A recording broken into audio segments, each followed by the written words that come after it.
Metalheads Podcast. Metalheads Podcast. Go.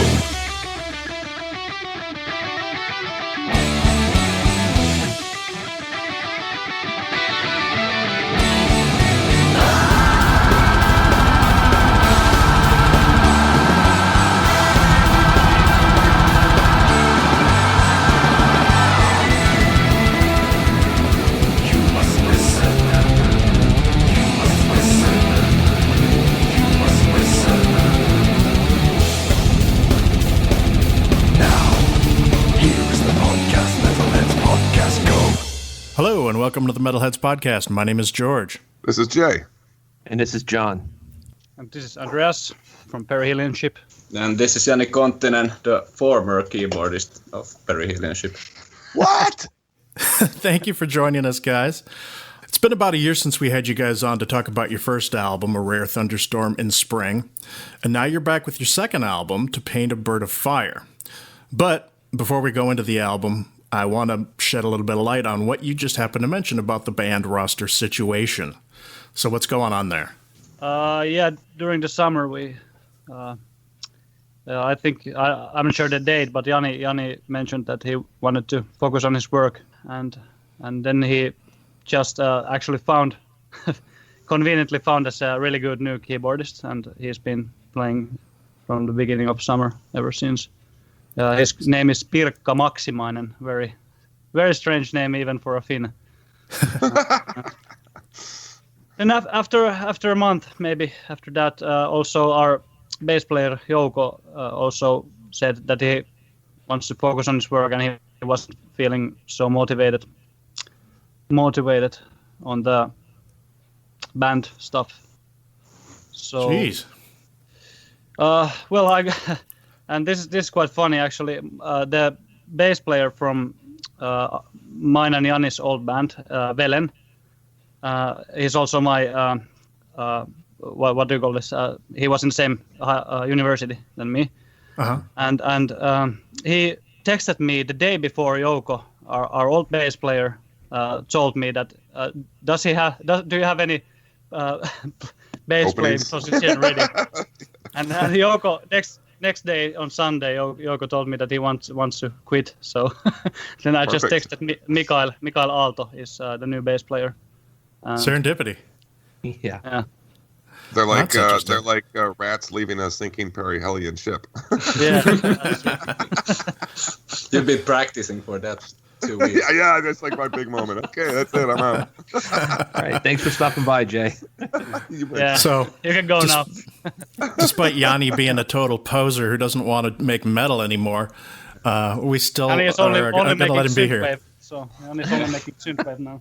But hey, Yanni, if you're only making synthwave, George is going to be your number one buyer on Bandcamp. Do Dungeon Synth. Yeah, but I was sort of really the previous album really, it was so much work, and I was doing a lot of my personal work at the same time, and it was just too much, I had to, work on the weeks, and then it was like tweak the synths on the weekend, like 14 hours a day, and then again back to work and week, and it just took a toll, so I just thought I needed at least a break. And then but I wasn't leaving immediately, but I just happened to find this new guy, Pirkka, and he was so perfect, so I figured, if he wants to join, then what the hell, he is as good as me, if not even much better. So you found your own replacement. Yeah. Wow, exactly. man, that's a really pleasant way to leave a band. He's much better. Well, this is a win-win then, is what it sounds like.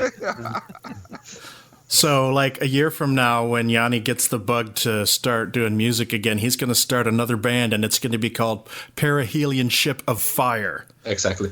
And then there'll be like a rivalry. Or you can talk the other keyboardist into joining Perihelion Ship of Fire, and then he can come back. It's a whole thing. And then you do a reunion tour. Yeah.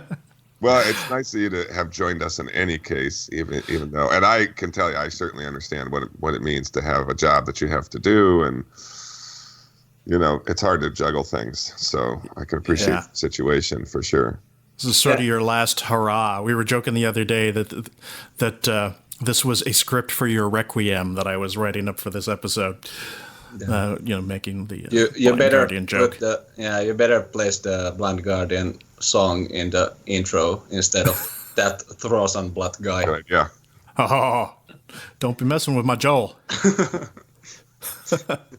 But just to add something to the fact of to the thing about leaving the band, I also think that the album, in a sense, represents almost everything I could have to offer. I can't really, lyrics wise I could come up with something else, but keyboard wise I don't think I can.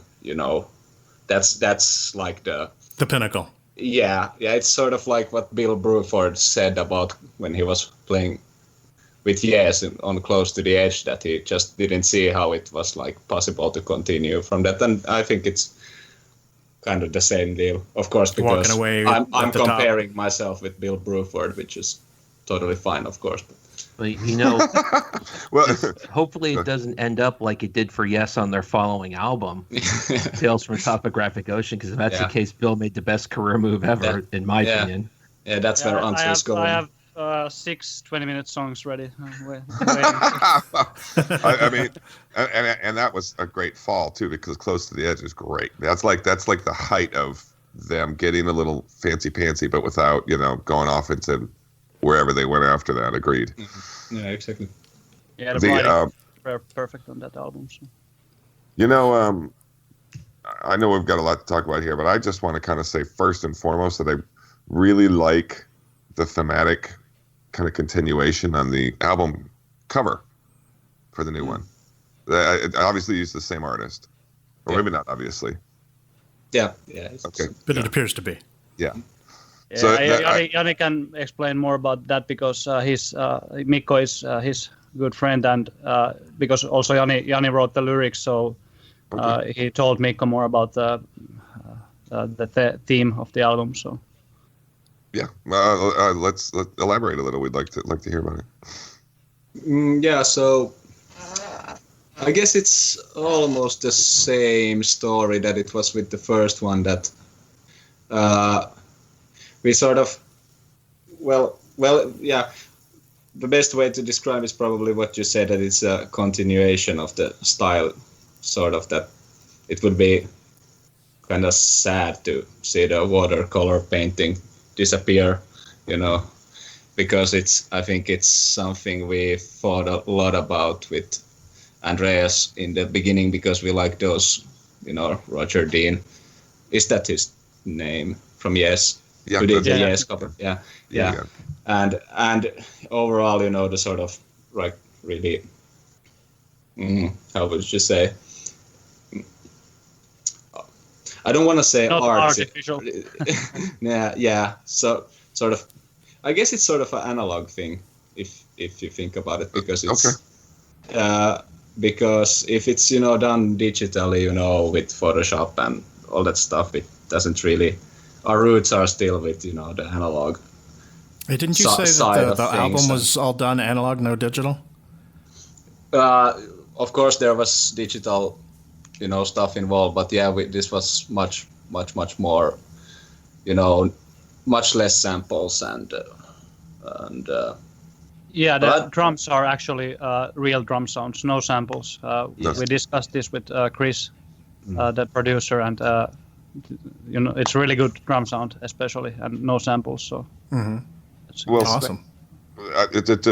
Not to bring it back to this, but just my final thought on this, I guess. But with the Roger Dean thing, first off, that's why I think one of the things I like about these covers is they sort of seem of the same world.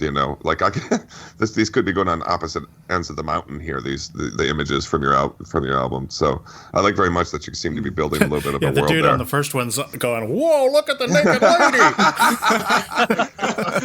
They're related, but you know what, Jay? You bring up a good point. I think what this does is it kind of sets Perihelion ship aside from everybody else now, you'll if you're in on this kind of music, you would know who they were by the album covers too. Yeah. And that goes a long way. It's like when you see a Maiden cover, you know immediately who you're looking at, you know, and so it stands out. So I think that's kind of nice about the covers that I like. They're nice looking covers. I mean, your buddy did a good job on them. So yeah, I think he improved he went sort of the extra mile with this one, because he really I saw in him that he went through the same thing as me, that, you know, it started to be a bit of a struggle there in the end, that, you know, to get it done and stuff like that. But, you know, sometimes you just have to sort of bleed for the stuff. So yeah, for sure. How did the whole process for this album come about? Not apart. You know, did you say, hey, I've got this story I want to tell and I wrote all these lyrics, let's write some music for it? Or, you know, did that all come after the music was written?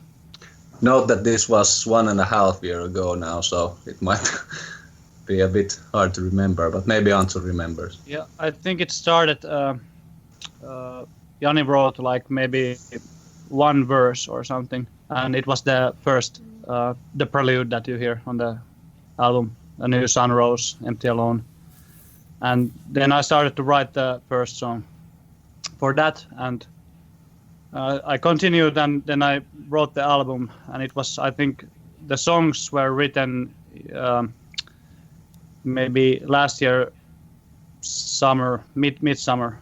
All the songs were ready, and then we hit the drum recording session in September. It was actually just right after before the first podcast. Okay. Right on. Yeah, I think so. I think it was same day, the drum recordings or something. Yeah, I think so too. Yeah. And that was the funny part, was that Antsu said on that podcast that we were just recording drums and they're almost finished. Some of the double kicks were a bit loose, so we have to do those again. So now, 1 year later, Jari has been doing a shitload of double kick drums, and we finally got it. Wow. I mean, obviously, he's not been doing this 9 to 5 for a year, but my God, years. Wow, that's dedication. No, that was but Jay, that was a joke. Oh, it was a joke? Yeah, I fell right into that, didn't I? Yeah, but we did have a separate session for some kick drum recording. But like a week after or something. Yeah, like a week or two after. Not a year. Andreas will try to make me feel a little better. Don't worry, Jay, you're not a total idiot. Hey, Jay, they're not Tool, okay? Come on, give them a break. Yeah, oh my God. Oof, that record's never coming out. No. Not in our lifetimes. When is the album officially releasing? 1st of October, yeah. Okay, so right around then this is probably going to post, maybe a little bit after that. Depends on how quickly I edit. So make sure to check out Bandcamp and pick this up. And while you're there, pick up A Rare Thunderstorm in Spring as well. Did you say it was the October 1st? Is that what you said? Yeah, 1st of October. Oh, okay. Yeah. I noticed it currently has a low price tag of 999 euros on it. So that's yeah, I was actually about to say about that, because when I put 2 songs for the streaming, but the price was 8 euros, and I noticed that one guy has already bought it, and you can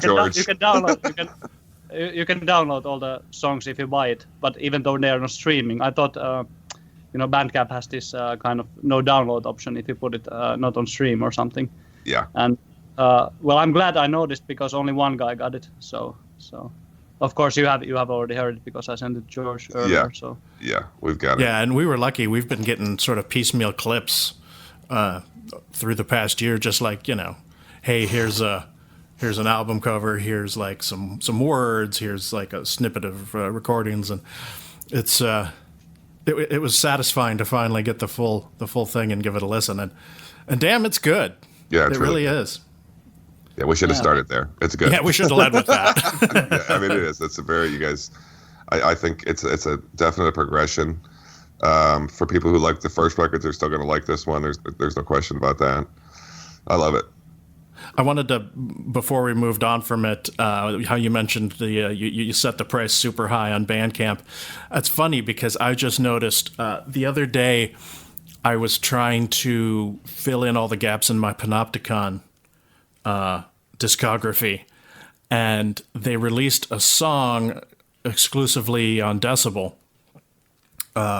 It was one of the flexi discs. I didn't realize this at the time. I just looked at the discography, said, okay, there's this song I need.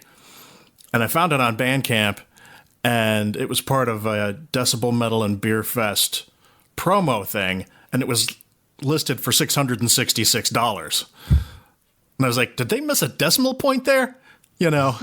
and then at the bottom it says, this is not intended for purchase, it's just for streaming. But if you purchase it, I can get the money. Yeah, exactly. If you're stupid enough, we'll take your money. So anyway, another thing you got going on with the album is right now you've got an Indiegogo crowdfunding thing going on for a vinyl version of the album, along with various packages where you can get CDs, vinyl, shirts, what have you. As of today, there's still 17 days left, and I believe you were up to 80%. So that seems like it's going pretty well. Yeah, we have to step it up a little bit. Maybe release a playthrough video or something. There you go. I'm so out of material to put anymore, like for promotion. So just to put something out, because I know that's the way to get money and people excited. Okay, it's probably not my thing, but if I want the money, I need to do it. So I know John and I we signed up. Yeah, thanks for the contribution. I noticed. And hopefully we'll get everything done, because this album was specifically designed for vinyl, because I set the time limit to 43 minutes, 42 minutes. Oh, right on. Just so it will fit on two sides. So yeah, I guess that could be mentioned, that when we started doing it, we talked about that we would want to do a vinyl. And we could sort of we already in the beginning sort of told Chris, the guy who mixes our stuff, that, don't limit the shit out of it, and, try to make it, warm and analog and, dynamic, and so that the needle won't fly into your eye when you are placing it on the turntable. And well, you guys are vinyl guys, aren't you? If I remember right, I apologize, but I'm pretty sure we spent some time talking about that last time. Yeah, well, I am, but I'm not like you guys that I an addict. Yeah. That's what I remember. You buy the special. You buy your Holy Grails and stuff. Yeah. And did you get anything special since? I'm sure it's been a while, but I mean, is there anything special you've gotten lately that you were like, thank God I got that? No, there's those usual suspects that show up on Discogs, and then they go in 4 hours or something, and I never and then I would have to sort of buy something just for the sake of buying it. So I think still the previous one is the or wait, no, I got one actually. Yeah, it was the Psychotic Waltz album, which I got, but after our podcast. But right. But yeah, we're not. How would I say? We're vinyl guys, but we're not addicts that we also buys them, but we don't, have a problem like we do. Don't have the money also, so 5,000 euro turntable and 100,000 vinyls and. Right. Yeah. I'm definitely only slowing down. 97,000, not 100,000. 97,000. Yeah, I'm basically out of room. I've got like 8, I think, of those IKEA cubes, full, plus piles stacked on top. So I'm pretty much under mandate to stop, which means to me in my brain just the really good stuff. Mandate being your wife. You said it, not me. Yeah, I noticed John has some records there behind.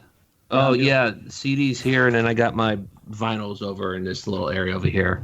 And then I've got probably 400 or 500 albums in California at one of my aunt's house that I haven't brought back with me that have been sitting there for I don't know how long. Kind of embarrassing. Looks like you live in an airplane hangar where you shelve all that stuff. Yeah. I wish. I have the smallest room in the house for all my shit, so. By the way, I just, we probably, or Ants also probably noticed that Will is not here. Was he so, is he still so hangover from the Iron Maiden episode that he can't come? You could tell, huh? He was pretty drunk, yeah. Oh, come on, that's Will. Oh, I honestly tried selective editing to make it not too bad. I took out most of the embarrassing stuff. But yeah. That's why it was so short. It was originally 3 hours. Yeah. We Isn't had that a your little shortest episode, the Iron Maiden Lost Tapes or something? Yeah. It was only like 42 minutes or something like that. But we had that's a lot just of because, fun. yeah, it was just, I don't know, there really wasn't a whole lot to say. I mean, I did cut out some stuff. Mostly I'm joking, but I did cut out a few things that were just either irrelevant or, just embarrassing. But yeah, there just wasn't a whole lot to say. It was like, yeah, it's Iron Maiden. We've seen them a million times. This wasn't as good as the rest, so there you have it. Yeah. But yeah, unfortunately, Will couldn't join us today. Everybody's schedules being so complicated, and we're getting ready to head into the holiday season, which is going to make things even more complicated. So Will took one for the team and said, let's go ahead and do this today, and he'll just be here next time. And he's our biggest fan anyway, so exactly. He'll come to the signings and. I don't think that he's not. In fact, I feel like he's said nice things about your music. He does. He likes the first album. He told me he does, and we listened to it together. I don't know who's listened to the. I know that he likes Emperor Idea because it's the most death metal song. So, but I definitely. I'm not going to say what it is yet, but I definitely tailored today's top 5 list based on the fact that he was not going to be here. Yeah, because that definitely is out of his wheelhouse. Because he would have only chosen guitar players. Guitar. Oh, God. Howard Jones, man, Howard Jones. No, didn't Will not know Killswitch. who Howard Jones was from the last episode? Who was it that that's didn't right. know that? Remember? Yeah, he was like the Killswitch Engage guy. I was like, nope. The original Howard Jones. I saw him recently, and he played a guitar. A keytar, I mean, rather. Yeah, he plays a lot of different keyboard things. He was pretty impressive, to be honest. Guitar is the moment in your life when you just know that you hit rock bottom. So I meant to go back and review from the last time, but do you guys play live? This is for we answer haven't. now. Well, we haven't played for a while. The last gig was in last year, November. Okay. Yeah, but we're gonna start gigging a little more now because Was it the one that went like shit? Because you got rid of Jani and the new guy's really good, so it's okay to play live? they're more excited to play live. Let's say Jani is not. He was never so much interested in live playing as much as the record making. So Right. Yeah, That's true. Who we were just talking to, Lyceum, last time, he was saying that all his favorite black metal bands from the second wave black metal, most of them never played live. They just made albums. So it's not an uncommon way to be. Yeah, especially these days. Yeah, but it's nice to know that you are getting out there a little bit. And I'm going to kind of switch gears on you because I think we sort of stopped a little while back there, and I was wondering if you could talk a little bit about the story of the record. Yeah, sure. So you mean lyrics-wise or Yes. recording-wise? No, yeah, lyrics. Well, both really. Yeah. Well, Yeah. I can speak for the lyrics, and then Antsu can speak for the recording or composing. But the lyrics to sort of be about an sort of rebirth theme, and then I had read some Nietzsche way back, and I sort of took his eternal return concept in there and made it sort of about this this new day that begins with the new sun, and then at the end the sun sets and there's a new sun again, and you know New that sun? Question mark. yeah. That Was actually the question mark was Antsu's idea. I wanted it to be called Old Sun, but but Antsu's idea of the question mark was really good, so I liked it a lot. So it reminds me slightly of Finnegan's Wake by James Joyce. Not to get all high flown on you boys, but that book ends with the sentence. It trails off onto a sentence that actually is the beginning of the book. So yeah, exactly. I like the circular concept. I think that's a great idea. Yeah, exactly right. I'm sometimes bad at explaining these things, especially in English, but yeah, that's very good. And then I of course added the whole thing with the Phoenix and the Firebird theme in there.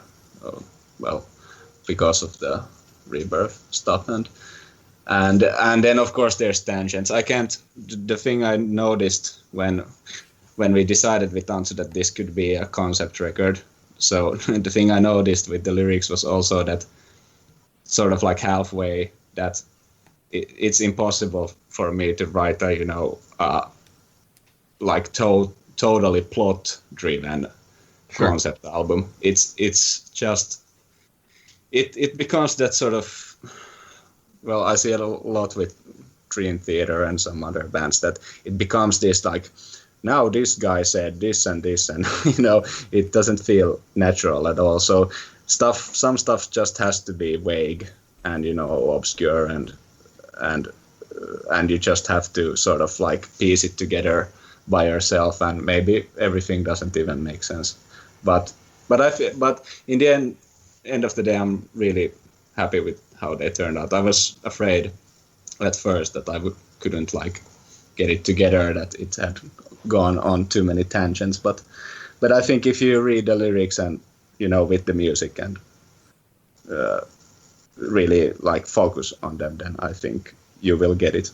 Have you read the lyrics, George? Did you happen to have the lyrics? I have not specifically read them like front to back in order. I've like piecemealed, but I did have a question.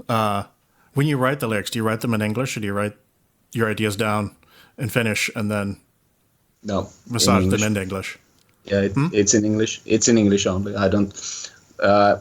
We actually, when we start studying in university, we switch to English pretty fast when we write essays and stuff like that. Mm-hmm. So it's not like. Of course, we're not the best English speakers in Finland, but I think you're much better English speakers than we are Finnish speakers. Let me tell you, or even Finnish pronouncers. Even if I don't even know what I'm saying, I can't pronounce it. Yeah, well, it's how it is. But but we do get a lot of English early on here, so. So it's not that big of a deal to write them in English immediately. Sure. And it's more of, and I also take them as sort of, how would I say, training exercises, or almost like research, that sometimes you have some sentence or something, and you just want it to be like have the correct verb or something, that it would like just the verb I'm looking for, but you don't have it yet. So then you have to like start to search for synonyms and like really go through that to find that perfect verb or yeah. There's this band that we wanted to get on the podcast, I don't know, a year or two ago, called Ode to Sun, from Germany. We all really liked their both their albums, and I contacted them, or somebody I think it was me, contacted them to be like, hey, would you like to come on the podcast? And they were very appreciative, and but they're like, our English no good. we can write lyrics in English, but we can't really speak it. Yeah, maybe try some French bands also. They're even worse. Yeah. So that was unfortunate. I reached out to Rotting Christ too, and they barely speak English. I came to find Really? out, but yeah. After as long as they've been doing this.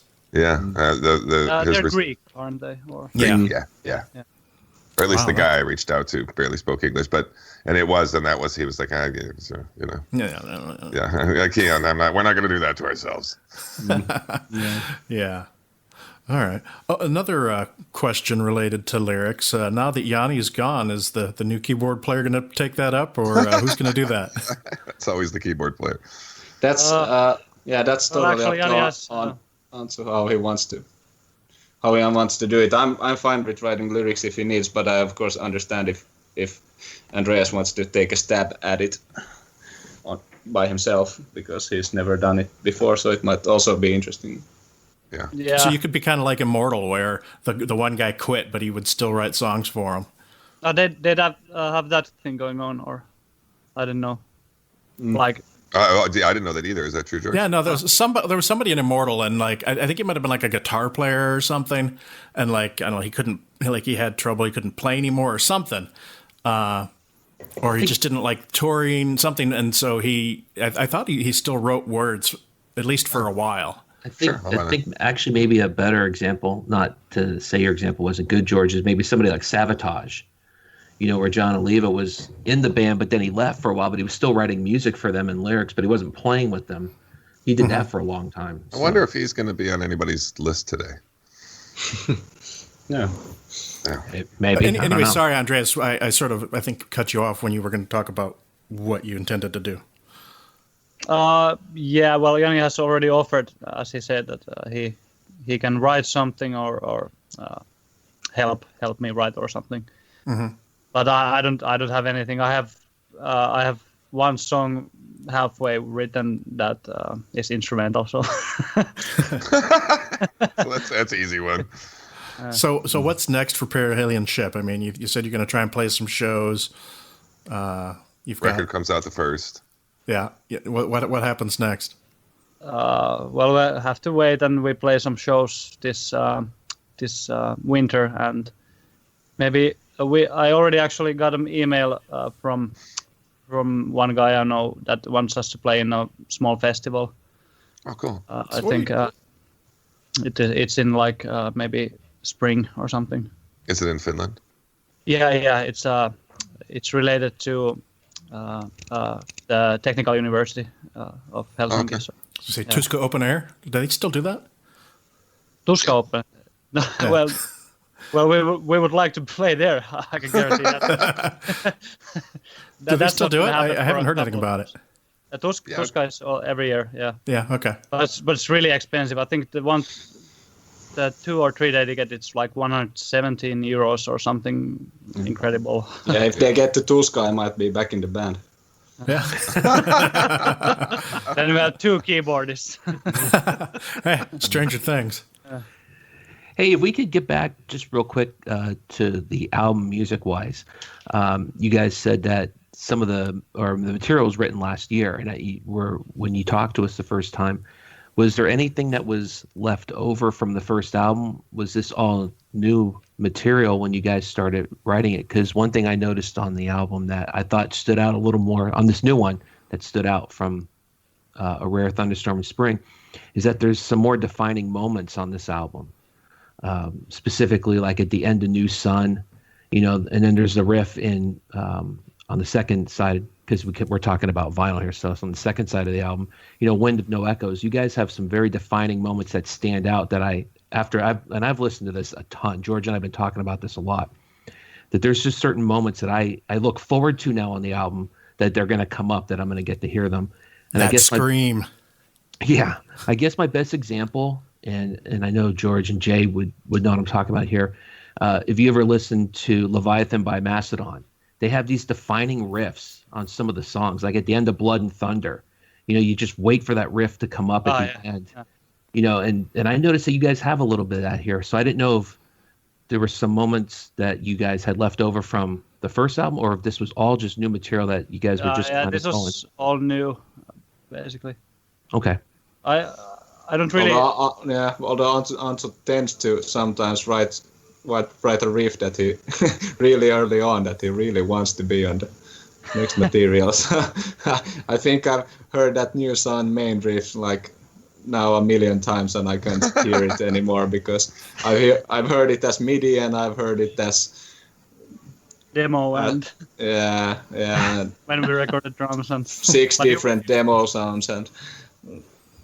Well, it's funny you should bring that up because when the band Ukiaro came, they played at Atlas Brewing, where Will has brewed and has a hand in a lot of the shows, a lot of bands that come through to play there. It's one of the questions I asked them. Their new album had just come out, and I said, "Yeah, you have a new album out, but what are you guys looking forward to? I mean, are you sick of hearing this new album that you've been working on for so long?" And then here you are, you bring that up. You're like, "I've heard this riff so many times. I'm ready. I'm done." Well, I mean, you become kind of tone deaf to it after a while, don't you? At least, I mean, while you're working on it, yeah. Exactly. Like, why did I think this was good at some point? Because you no longer have that rush, whatever. Jay, are you saying that when you're actually holding the finished product and wrapped in cellophane, you're like, "Oh shit, we actually went with this." Yeah, and at times there's, at least to me, there was like moments where it was that, I can't take this riff anymore. I don't know what the hell I'm supposed to do with the keys here. I can't come up with anything, total blackout, this, I can't just take this, but, then a lot of alcohol later, just power it through, but. I feel like I'm hearing a heavenly choir from somewhere. I hope that's not just me. Yeah. They're coming for you, Jay. But at least it's the right ones coming for you. Well, with all that said, I think the new album sounds great. I've enjoyed it a lot so far. So I'll tell you right now, it's gonna be on my year-end list. yeah, Yeah, me I'll say too. that I'm not tired of the riffs. So how's that sound? Yeah. Well, That's really good. I And want to go back to that scream that I mentioned from Wind of No Echoes. How many takes did it take you to get that the way you liked it? maybe 1 or 2. It's Yeah. the way it sounds because it's I run it. I mix the vocals and I run it through a guitar simulation amplifier. Like that's why it's so distorted and very black metal style. Yeah. It sounds really good. It does. But it's not really hard to do that kind of pitch, like quite high pitch scream, like old black metal style, for a very long time. Yeah. Can you do one right now? It's gonna clip the mic. Do you want to hear it really? Step back from the mic a little bit and rip one out. Okay. Let's see. I always ask people to do this, and nobody will ever do it. I think I'm going to the toilet.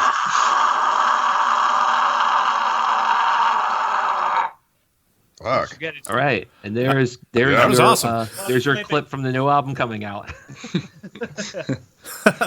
Thank And you. I went to the toilet. All right. You know what? Before he came back, we should have all kind of just They're like, oh my god. fuck me up, man. Yeah. Yeah, that's great. All right. When I went to Vaken recently, I was really hoping to. Originally, part of the plan was to come to Helsinki and maybe see you guys, but unfortunately, the money ran out, and I only made it as far as Stockholm, which we know what Jani thinks about Sweden. So. Oh, that's right. Hold on, let me get my phone out and look at what our little thread we have between us says. So, speaking of Finland, what's the weather like up there? Starting to turn fall-y for you? Like a little bit autumn, or what? Yeah, leaves are turning. Leaves start turning, yeah. We That's doing that we here. just hit the official first day of fall, which I guess is the same in Europe. I feel silly for not knowing that. But, oh, man, it's beautiful here this weekend. So, and I was just in Europe, too, a couple weeks ago. So, just like to be there in the fall. I can attest that it's definitely fall because my lawn looks like shit from all the leaves that I have to get Yes. picked up. So Yeah, I was just noting earlier, I had looked out the window and they're starting to fall in earnest. yeah, so Raking. I hate raking. Can I just get rid of all the non-pine trees and just plant more pine trees? okay. Yeah, anyway. Pine needles suck too, George. Trust me. Yeah, but I don't have to rake them up. Oh, Well, actually, that's not true. Yeah. There is one big one in the back that if I don't rake up the pine needles, it kills the grass. Anyway, Yeah, so Are we on a that was- PBS show right now? it was literally, I almost heard screeching tires as if the podcast was coming to a grinding halt. next time on Nature in Maryland. I don't think we really said this when we started, but thanks so much for coming on again, guys. Not that you're necessarily leaving us right now, but yeah, it was really cool of you guys to kind of come back and talk to us again, because it's nice that we don't get to do that a lot, where we talk to a band and now they're kind of at their next stage. And I mean, you guys have put together a really great record that people are about to hear. So it's kind of really super cool to be able to check in with you guys. Yeah, and I will come here even though I'm not in the band, so I will come on this podcast. Even though you would not want me, I would hack. We do want you. Well, He'll just be our new member. that's right. Is that what's going to happen for the next album? That George will say, "Hey, I may not have mentioned this, as we were preparing the script, but we have a guest visitor that's going to drop in on the All your podcast today." ex-members. Yeah. Well, last episode we'll christened Metalheads Podcast South. Now we're going to have Metalheads Podcast Helsinki. Yeah, There you go. exactly. By the way, did you talk about the Scream already? Well, Scream. we were all knocked over by it. Yeah. We were I- speechless. Yeah, I heard it all the way to the bathroom.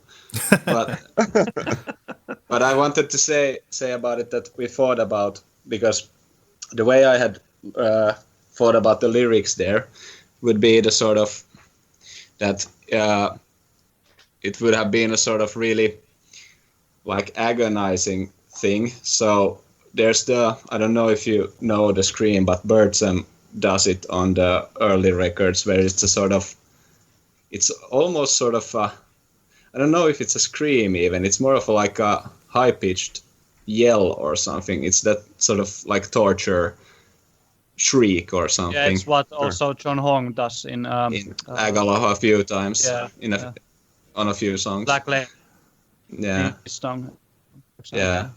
yeah, and yeah, exactly, and not unlike the Waves. And yeah, so that sort of scream, but I guess it's such a like difficult, like certain technique that Antsu didn't just know how to do it, and this scream is totally fine. It's brutal as well, so there's no problem. But we thought for a few minutes that we could email John home from Nice. Agalo to maybe do it, but Well, he's not doing anything else now. But no, he is. I mean, he's got a new band. He's going to be here, and he's going to be in Baltimore in a couple weeks with his band Pelorian. Yeah, I couldn't remember the name of the band. Yeah. With Wolves in the Throne Room? Yes, it is. Yeah. All right. Well, before we move on, just need to remind everybody you can get both of the Perihelion Ship albums on Bandcamp. So run right out there and get it, because you're stupid if you don't. Yeah, if you're a fan of the first album, you're going to be a bigger fan after this new album. And I That's think that's my opinion. It's a monster. not to give things away, but I think we all just sort of confirmed it's going to be on our year-end list. So if that has any currency with you, or at least, George wanted to shrug, just keep his a secret, but No, that was a duh kind of shrug. yeah, okay, right on. So it gets the Metalheads podcast seal of approval and horns up and everything else. Yeah. Oh, nice, thanks. And it actually means a lot that it's on Jay's list this time around, because the previous album wasn't. So It was checking up on you. we've stepped up. It's not. But It's there are nice. things I have to go back and correct in my life, and I did not. I have to be honest with you. I listened to your record, but I didn't spend enough time listening to it. Yeah, I understand. And so it didn't make the list. But now it's just like a regular thing that could go on with me once a month at least. Nice. The new one gets going on It a lot. has more clean vocals as well, so I'm surprised that you guys like it so much. Oh yeah. And a lot of the clean vocals are quite like experimental. I tried to like do this find a style for the clean vocals. Like Peter Hamill from Vandegraaf Generator has a really distinctive style or something. It's awesome. Actually, I'm sorry we didn't comment on that more. We should have as we were talking about it, because I think the singing on it is exemplary. Yeah, we don't mind clean vocals. Yeah, I don't mind them at all. So. And it's great though. You sound great. All right. Well, why don't we move on to the news?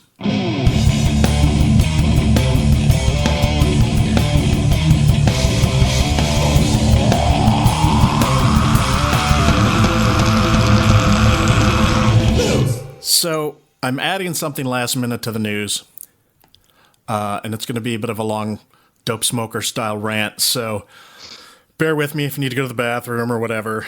Well, I would like to go to the bathroom, but now I want to hear the rant. I prepared what I'm going to say ahead of time, so I would make sure to hit all my points. Oh, nice. Yeah, This would, what do you call those little cards or something? yeah. He's got a teleprompter. This would have been more appropriate, perhaps, for the last episode when we talked about non-metal artists we like. But the news happens when the news happens. So, on Friday, 2 days ago, I started watching the Netflix Marvel Luke Cage series. And in one of the episodes, in Cottonmouth's music club, he's the bad guy, there was this guy singing on the stage. And his voice made me stop what I was doing and look up. He looked a little bit like James Brown, and sounded like a mix of James Brown and Otis Redding. He sang this great song relevant to what was going on in the show called Ain't It a Sin? Guy had an amazing voice, and I made a mental note to look up who he was so I could check him out.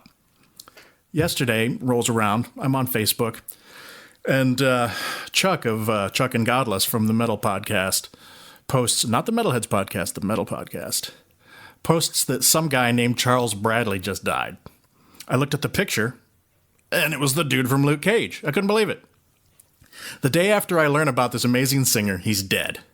It's a sad story. He was 68 years old, died from stomach cancer like our dear Ronnie, and didn't put out his first album until he was 62 years old back in 2011. Damn. He put out 3 albums between then and now, and I listened to all 3 of them this morning. Brilliant stuff. I'm not ashamed to admit I shed a few tears this morning over the loss. So here's where this ties into us. His third and presumably final album was called Changes. And on it, he does an amazing cover of Black Sabbath's Changes, which is, who covers heavy metal songs if they're not even a rock band? And the single for the song even uses Black Sabbath Volume 4, the cover theme, which is pretty cool. Now, I know the last episode's non-metal artists list may have rubbed some people the wrong way, though we've heard nothing but overwhelmingly positive feedback so far. But here's the thing, if you're one of those people that listens to metal and only metal, you're kind of doing yourself a disservice. It's not my place to dictate to you what you like, but look at it this way. If you really like pizza, and all you eat is pizza, doesn't that seem a little bit foolish? Me, I like a steak once in a while. Love me some Chinese.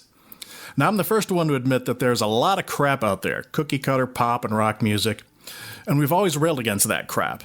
But there's a lot of really good non-metal music as well. And to shut it out because of some misguided high school us-and-them mentality is not only sad but tragic. When I was young, I felt the same way. I'm metal. I can't listen to anything but metal because that would make me less metal. Well, that's bullshit. It's never lame or fake to expand one's horizon and maybe even understand where the roots of metal came from. People can only make you feel as dumb as you let them. So don't be afraid to enjoy other styles of music because even though I love classical and blues and jazz and soul and even pop, at the end of the day, I still know metal is king above them all. Well punctuated. Anyway, rest in peace, Charles Bradley, and thank you for the music. Sorry I didn't know you sooner. The end. There it is. That was really nice. Sorry, I didn't want to scream to the dogs in the middle of your monologue. It was fine. I thought it was actually kind of funny to end on a bark. Yeah. Yeah, so I realized I probably just ran through that really fast, which is good. It's the coffee talking. That's fine. I mean, I'm sure you're tired of hearing everyone give you shit about the dungeon synth. So, I mean, no, I couldn't agree more. And it's really funny the timing of this because I just posted something myself, both on my own personal Facebook page and on the Metalheads page that I got from you regarding Decibel Magazine, a metal magazine, talking about Metalheads taking a break and exploring different music. So. We got a lot of responses on the Facebook page too, and people were like, "I'm so glad you guys did this," and people put up some of their favorite stuff. It's not. I mean, I think when you were maybe a testosterone-filled teenager, it was not cool to mention. But the other stuff you listen to, everybody in metal listens to other things. Yeah, and I think it's probably less of a stigma than it used to be, but I don't know because now I'm old. I have no idea what the stupid little kids. The brilliant younger generation are thinking these days in terms of that stuff. But I know 16-year-old me wouldn't have listened to anything but metal. And you still hear certain people that that's all they listen to, and they just have to talk down about anything that isn't metal, and they haven't even given it a chance.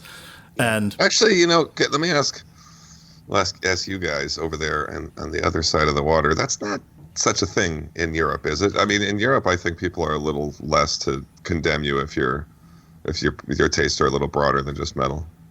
Am I wrong about that? Maybe.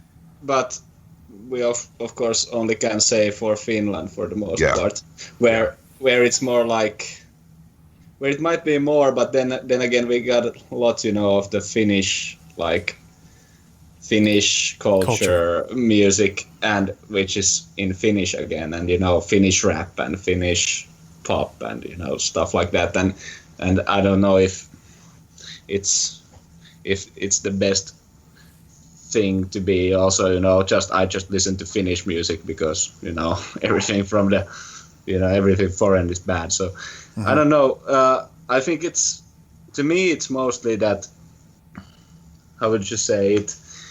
If a certain, if other music genres become sort of like a curse word, then it's maybe a bit redundant, because if you can't even mention, that, hey, I found this and this thing, and it's immediately you are looked upon as, well, who the fuck are you? But but of course I have to be able to say that something is shit if I think it's shit. Well, sure. So, I mean, Justin Bieber is shit, but Katy Perry is not necessarily, or Lady Gaga. Luckily, Will's not here to contradict me on that one, but depends who you're talking to. So, but the point is, I'm willing to admit that I like songs by these people, and that was sort of the point of the exercise last week, which I think maybe we didn't go into some of the reasoning why we wanted to do that list. It wasn't just to embarrass ourselves, but it was to sort of to show that as metalheads, we are well-rounded and know more than just metal. Well, I think what happened to us when we did it, I think we all kind of started saying this, is that minus maybe a few times we kind of egged each other on by saying, oh, I hate that band or that guy. I think we all realized in the end, these aren't really that bad. And maybe they're not as questionable as I thought they were at first. Yeah. So I wanted to comment on what you mentioned about it being less of a European problem. And I've mentioned it several times that when I was at Wacken and just around Europe in general, I found that people just weren't like that. I think this is really a sort of an American-centric issue where people feel some sort of need to identify with only being metal, and that's it. And it was really refreshing at Wacken to be like, here we are watching, a black metal band, but then we go back to our tent and they're cranking dance music all night in the tent area. So, one thing I've noticed a lot from American TV shows and stuff like that there's a lot of stereotype, that you dress a certain way, and if you're the thrash metal guy, then you have the jean jacket or whatever, and if you're the stoner metal guy, you dress this way and stuff like that. That I don't think we have. We might have Metalhead, in general, and he has long hair and maybe a black hoodie or something, but it isn't that clear cut as you have it there. That's no, nice. You got our number, and I think that spreads through American culture and way more than just metal. It's interesting. Yeah, but in some of the circles I run in that's outside of with you guys, it's not as prevalent or as strong. I mean, wait a second, you talk to other people? Yeah, what the hell? This is like Metallica, man. You can't talk to other people. I had no idea we were allowed to do that. Yeah, see, so that changes everything. you pretty much just confirmed everything you've just said already yourself. Jason Newsted, you're out of the band. Sorry, go on. No, I got it. I got the reference. Well done. But I do know what you're talking about, because I find myself being somebody who loves progressive rock and metal.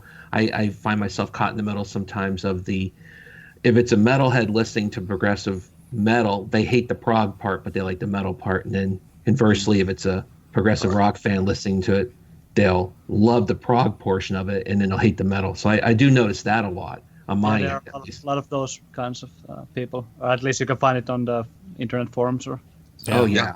Yeah. I mean, Opeth is a great example of that. I have friends who got into them when they got more prog rockish, and they're like, "Well, I don't like the early stuff. I'm not a fan of that." And it's like, God, you're crazy, you know. And then I have the same issue with Mastodon fans. I love the earlier stuff better than the newer stuff, and I'm a prog guy, and I don't like the prog part, but I have friends who just absolutely hate the first couple albums.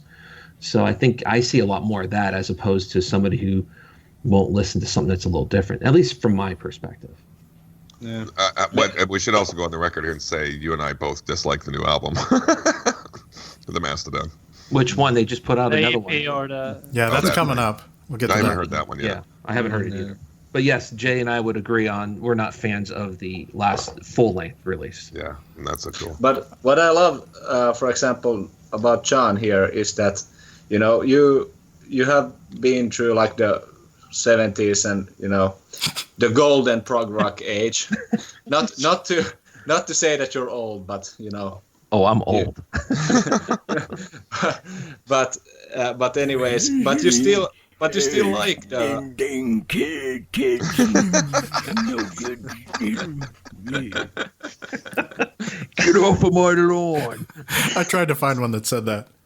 Sorry, carry on. Yeah, but my point was that you still like the. How come you still like all the, you know, extreme metal stuff? And did you just, you know, when the styles changed and, you know, these things, you just had an open mind, you know, and you were just like, hey, let's check this out, and then.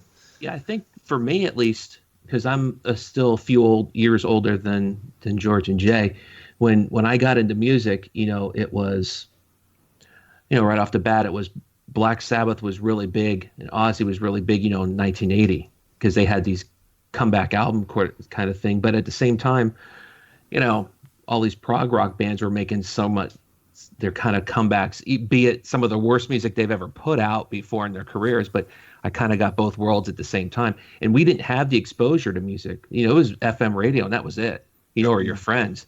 So I was thinking back when we were talking about the guilty pleasures. I went back and pulled out all my records that I have in California. You could see anything from Sabbath, Priest, Maiden, to something's going to be like Don Henley, Jeff Beck, Peter Gabriel. I mean, it's all over the map because everything was on the radio together at that time.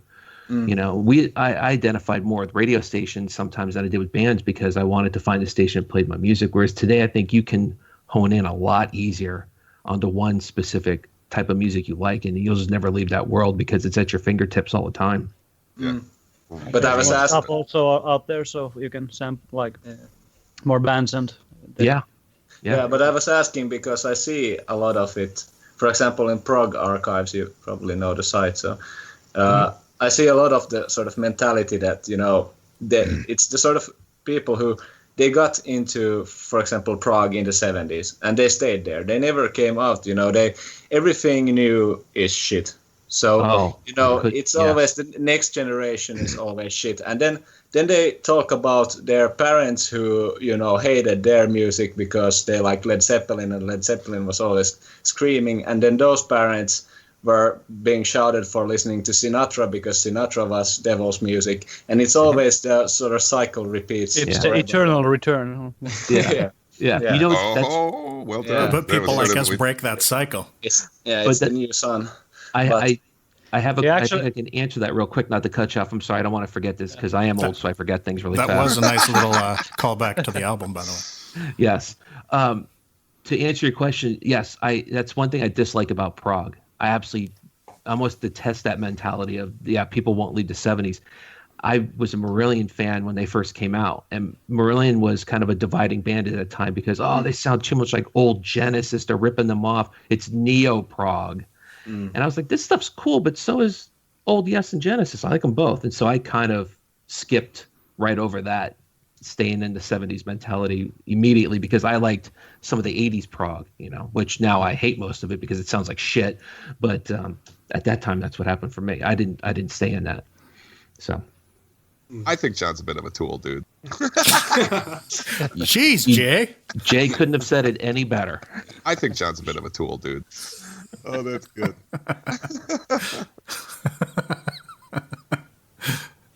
Yeah, I think we have a review on rateyourmusic.com. That's the only review of our debut album. That this prog guy. Yeah, the music is really good and some nice Mellotron usage, but I fucking hate the vocals or something. Yeah. Oh, no. I actually am surprised that still happens. I mean, I know I get it, but that's weird to me. I thought we were past the whole I can't stand the vocals thing. Jay, But- I've got one of those coming up. Jay, Okay. I have real quick. I'll take a second. I have a friend, and this conversation comes up consistently about Mastodon every time, and he says, "Oh, I hate that cookie cutter or the Cookie Monster vocals," and it literally just drives me up the fucking wall when I hear Cookie Monster vocals. To me, it's pedestrian. The response. It I just think I know who this is. The scientific term is dragon voice. Yeah, well, I would like that better anyway because there's some fire coming out of that. That's cool. Yeah. But it makes me mad because it's their way of demeaning the music, I think, because they just don't like the vocals. Yep. And, maybe I just don't like your clean vocals that you like on certain bands. And it just comes up a lot. And he's a good friend. I like him. And we go back and forth constantly on Mastodon on a regular basis. But I just can't understand if someone, because I read one review on Prog Archives on Opeth Still Life, and precisely that part where I first heard that and was totally floored, when that like really deep Mikael Åkerfeldt's growl comes in and it just sort of shoots you in the wall, because it's so massive and deep and amazing. And then someone thinks that, this is terrible. I just can't fathom how that's possible. yeah, I know what you're talking about. That's the beginning of the More, and that's just makes the album awesome for me right now. Yeah, actually, both More and Godhead's Lament. I would actually say that the Godhead's Lament growl, when he goes deep there in the beginning, it's that's so good. it's the most brutal death metal growl I've ever heard. The More is great too.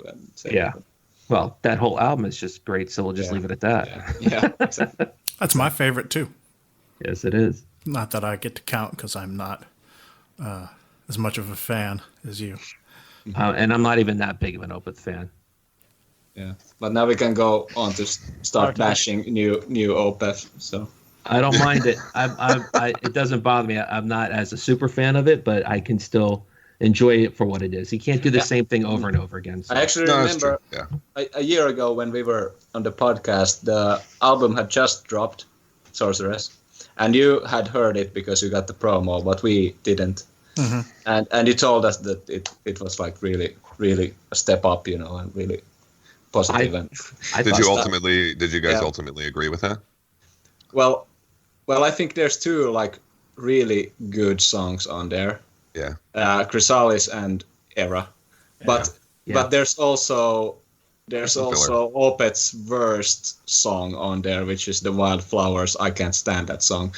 It's the first. It's the first time. Sorry, we're enjoying our new sound effects here. I will say about that. It sounded like me anyway. So. I will say about that song real quick. I was not as fond of it when I heard it on the album. I was like, okay. When I saw it live, though, it's much better. It's heavier live, and I think that's maybe part of the problem for people who don't like their last few albums. They're better live than they are in studio. I liked it better than Pale Communion. Yeah, and I liked it better than Heritage too. Yeah, that's just I know Will likes to give me a hard time about it all the time, and I like to point out that they never sold out. Nobody sells out to go to Prague.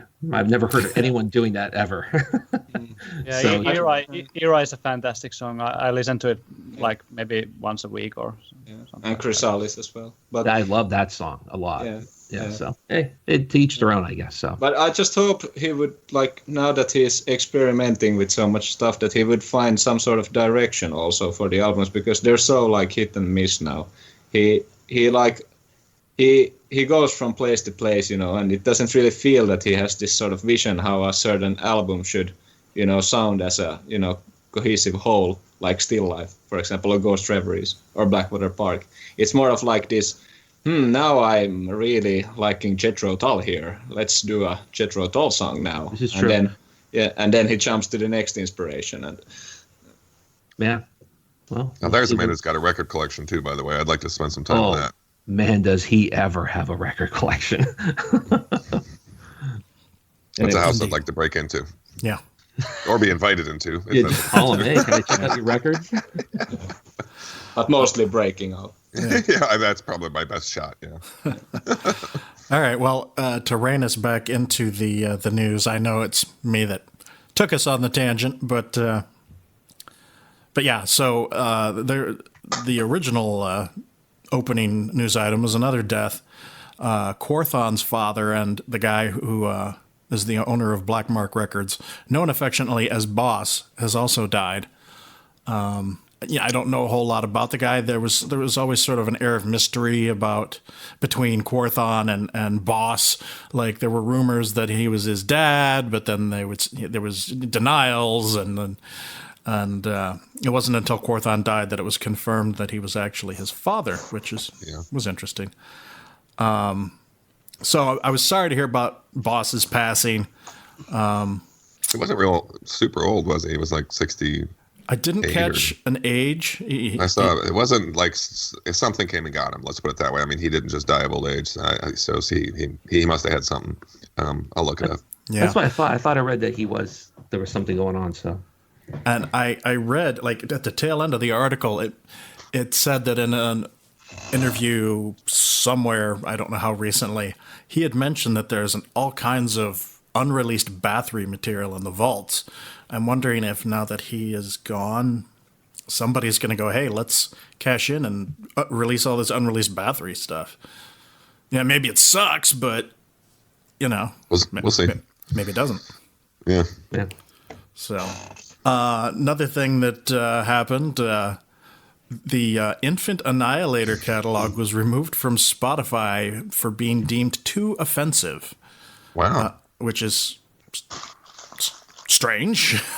I mean, Infant Annihilator isn't exactly the friendliest, happiest of band names, but I mean, hello, Cannibal Corpse, and I'm sure I haven't read any of the Infant Annihilator lyrics, but they can't be any worse than what Cannibal Corpse has going on. So, yeah, and Cannibal Corpse isn't even the worst band out there either. I mean, there are other bands that even take it further than them. Yeah, personally, I don't. You don't like it, you don't listen to it. I don't know. That's. I really enjoyed early Dying Fetus albums, Kill Your Mother, Rape Your Dog, and stuff like that. They should tour with these guys. Yeah. So it's kind of the Baby Elimination tour. Almost hypocritical that they would, pick on one weird. Band and not another.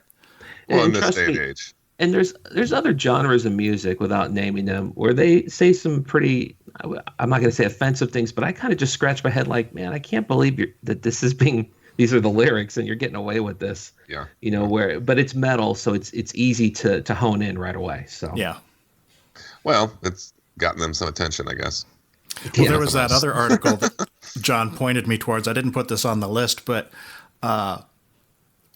who I don't remember. Was it Metal Sucks or Decibel? Somebody posted an article about the mainstream people like Bieber and Kardashians and stuff wearing heavy metal T-shirts. Decibel reposted the Billboard article. That really pissed me off. Yeah. Yeah, and we've been seeing that a lot lately, where these people that obviously don't like metal wearing heavy metal shirts just because the artwork is cool.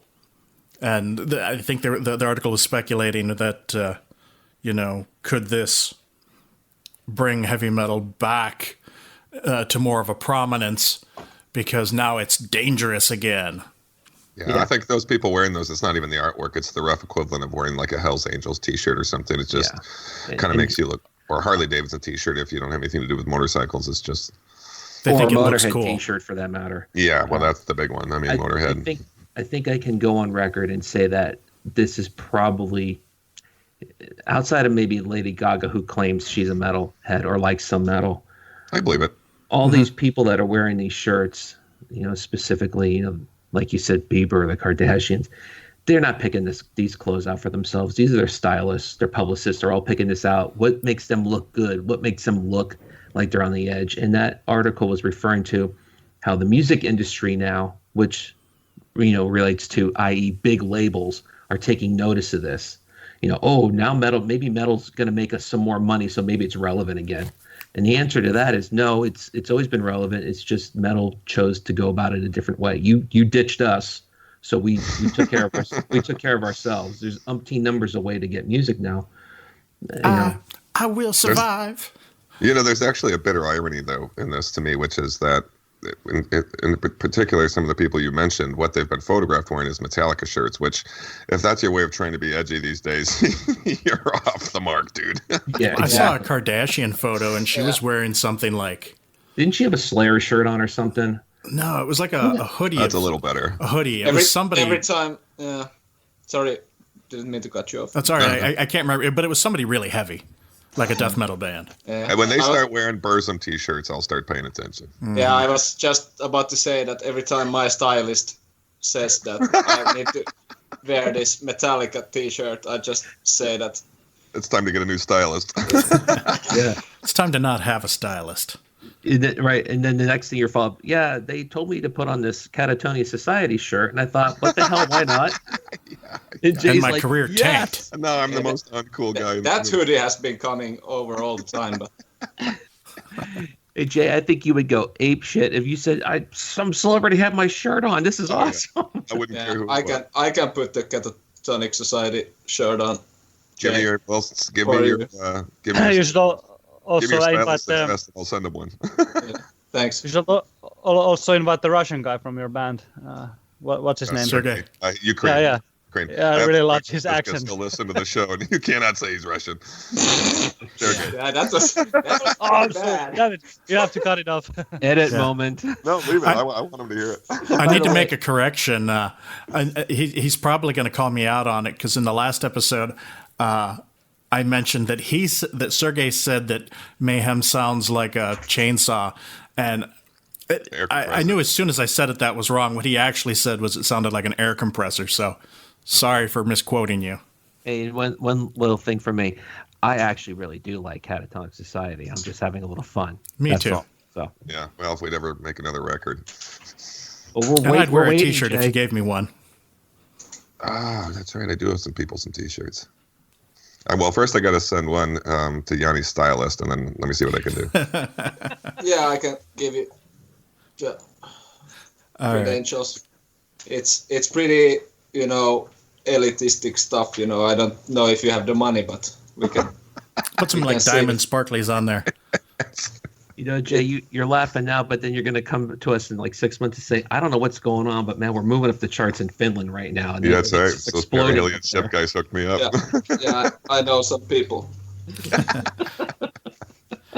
So going back to Marvel and Netflix, they're going to be putting out a new series based around the Punisher, which makes me very happy. And the trailer for it features Metallica's One. Now, I say this, but I haven't actually watched the trailer yet. I meant to, and I forgot before we started. But I'm a huge Punisher fan. Like back when I collected comic books in the 90s, that was my favorite title, was The Punisher. I've always loved The Punisher. They've never done him justice. They did at least 3 movies. And while I like Dolph Lundgren, boy, that was bad. But the Punisher, as portrayed in the Daredevil series, was pretty damn cool. So I'm looking forward to that. Right on. And crickets. No. Interesting. I mean, you never know what you're going to get. So, but I do actually. I kind of want to watch the trailer too, just see if they used it in some artful way, because I didn't. Yeah. We'll see if Metallica's One or any other song is also on the next. I don't know. I don't know anything about the Hollywood shit, so I was you were trying to find a good. I was going somewhere, but I sort of lost it at the final. Lost the plot. That's right. Yeah, got out of your there's no return. Yeah, it's like Jay said in one of the podcasts that you rode that wave on your own, buddy. Alrighty. Speaking of Speaking of riding waves alone, Iron Maiden is going to release a new live album from the Book of Souls tour on November 17th. I have already pre-ordered the vinyl, and I'm sure I'll be the only one on this podcast to do so. Maiden is becoming Rush for me right now. And the last few albums for Rush, as they were winding down their so-called touring years, they put out an album and put out a live album. And Maiden's been doing this now ever since Brave New World. everyone came back to the band in '99. They put out an album, put out a live album. So that's called the Ozzy cycle. Yeah, Ozzy did that once though, twice. I mean, Maiden's got how many live albums now? 10, I think. So I'll probably get it on at least CD. I won't get it on vinyl. I won't pay that much for it. So it wasn't that much. That's why I got it. It's like a triple vinyl for like 24. Oh, that's actually not bad. Okay. Yeah. So it's unfortunate. What did they play on that? What's that? What did they play on that live?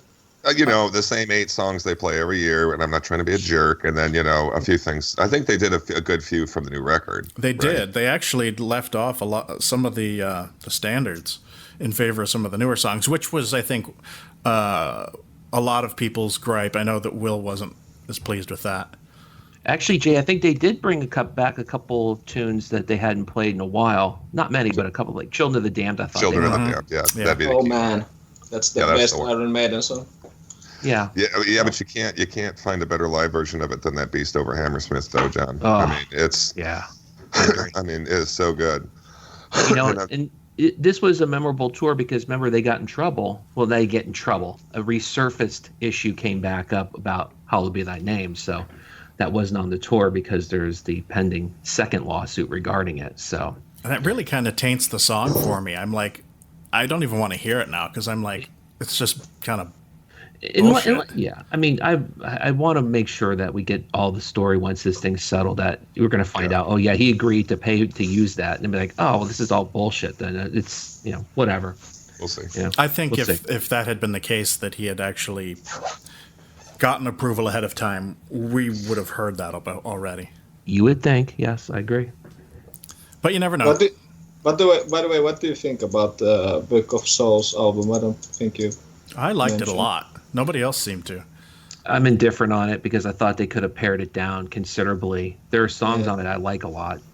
I think Maiden sometimes does this, that they think that they're doing prog and then they're just playing the same riff for 10 minutes, and that's not prog. They've been smelling their own farts for too long. And you have a slow, quiet bass intro. That's their whole thing now. Yeah. That's the prog part, apparently. How long has that been going on? Since like the Klansman or something? Has it been going on that long now? Been a while, man. Yeah. But they had to make room for Empire of the Clouds because it's like a beast. And everybody else dislikes it. I thought it was amazing. I love that song. Yeah, it's okay. But also keep in mind, Steve's idea of prog is like Wishbone Ash, which they have a couple records I would highly recommend people get. Like Argus in particular is really good. Argus on CD, but do you like it? Yeah, I used to listen to it like maybe 1 million times 10 years ago or something. Yeah, Me too, and I haven't even heard it in years. But that is the root of Steve's idea about prog, and so it's not, he's never gonna get into Yesville, That's just not where he's coming from. Yeah, the real prog. Maybe the real prog. Try the Yesville sometime, just for the sake of it. So. Yeah. But you know what? Maybe you guys. To see. I would like it if you guys had a song called Yesville on your next record. Just consider it. Think about it. I'll send that suggestion along with the T-shirt to the publicist. By the way, on the note of Iron Maiden and prog, I think it's so funny. There would be such a funny YouTube video potential when Bruce Dickinson says it was probably in one of Sam Dunn's videos or some, I don't remember where, but he says something about keyboard players in metal that, that they can't ever look cool on stage, that no one likes to look at a guy with that shopping trolley on the stage or something like that. Yeah. Then you could edit there, and then you would cut to him jumping with the monkey mask on the stage, and then cut to John Lord playing the Hammond organ with his Ray-Ban glasses and everything, and decide that what looks cool on stage and what doesn't. As an aside, and only because, and I wasn't going to do this, and you guys might have seen it on the Facebook page, but at a recent show here, I ran into Sam Dunn. Yeah. I had a short chat with him. Super nice guy. Yeah, he's a really nice guy, and he's in town. He told me, because he's doing, I don't know why, particularly in San Francisco, to do this, but he's making a ZZ Top documentary. But he was really cool. He stopped. He asked for my name. I mean, it wasn't just sort of like, the little handshake and everything. He wanted to talk for a minute, which was great. Yeah, I followed his YouTube channel a while back when it went a little bit more silent at some point. But I think the Lockhorns debates were really fun to watch at times. But he's a bit old school also in the sense that he doesn't really. He knows a lot of the older stuff, but then when someone. If there's a talk about melodic death metal or something, and then there's someone like Bellacore, and then he's like, what the fuck is Bellacore, and it's probably, Stone's Reach is probably the biggest melodic death metal album in, the recent years and stuff like that. So he should maybe, but otherwise he knows about the old school stuff a lot. Well, I will say this, he was wearing an Ancients t-shirt, John, when I met him. Yeah. Yeah, I think that was because it was from his hometown or something. That Ancients, I think. Yeah, might have been. Oh, is that right? Yeah. Oh, I didn't know that. I was just the music's good, so probably likes it too. So, but nevertheless, that's insightful. I didn't know that. Hey Jay, I was going to make a joke that it was that Canadian solidarity. So it may well be. Yeah, and John was right too in that. I also have in past tense. John wanted me to bring up the issue with him about his genre trees. If you've ever watched the documentaries, because every metalhead in the world disagrees with a lot of what he did about what what would you call that, John? The tree or it's like a family tree of metal that he's written. The genealogy thing. I'll say this, and I disagreed with probably half of them, or a third of them. It sparked a lot of good talk. It did the job. So. And actually, and there you go. He's been like a good ambassador for metal in general. So yeah. And I got the chance to tell him in person. I'd just seen Super Duper Alice Cooper, and I loved it. So I think the tree thing is a really good introduction for those who get into metal. Yeah, I think it was one of the first things that Jani showed me when we started to really get into metal. Also, so cool. He showed me the documentary, and it really explains where this genre goes to and so forth. Yeah, and he gets the the largest strokes, right? I agree. So, yeah, you're right. Yeah, that's the perfect way to put it. Yeah, and if you don't squint and look at it too closely, but then most of the answers are right. Exactly. Because there's stuff like Swedish death metal on there, which is a bit like he means the Stockholm scene, with Entombed and stuff like that. But then there's also, other Swedish death metal, and it becomes a little bit difficult. But I should have him on sometime. I think I gave Jay some grief. I was like, dude, could you have asked him to come on the podcast while you were standing there talking to him? Jay meets all these famous people in San Francisco. Yeah, it shows. He sends us pictures of him. I'm like, did you ask him about the podcast? And he's like, no. Yeah, I'm like, can I get a photo? Well, see you later. The king of self-promotion, Jay. Isn't it Frisco if you're from? No, it's not. No. People here hate that. It's most people here call it the city. The city. Okay. The city of night. People can't they won't let you say San Fran, and they won't let you say Frisco. Can you say San Francisco?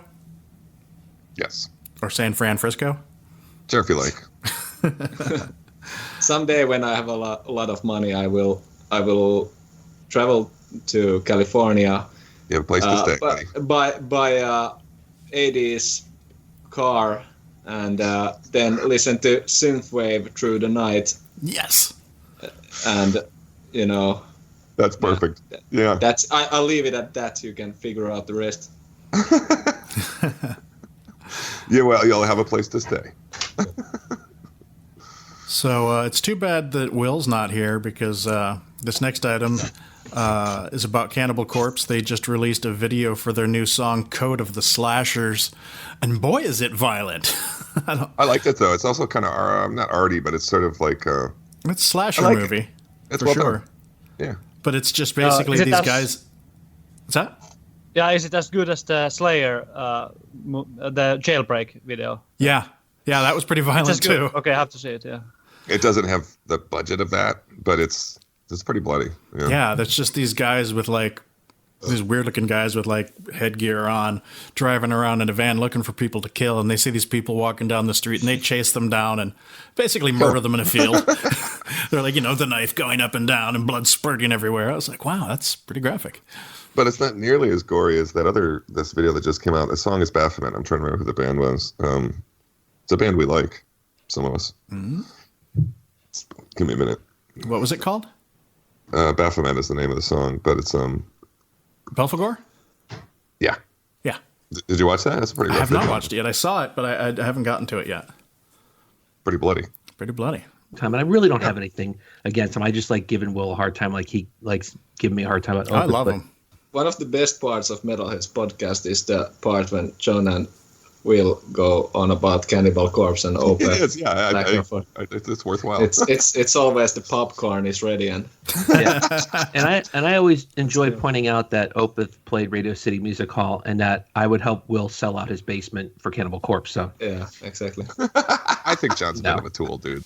yeah, it's all for fun. Will and I have fun doing that. So salt really hurts when it goes on your chapped ass.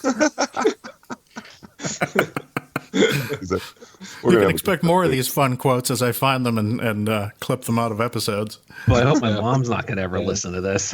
Yeah.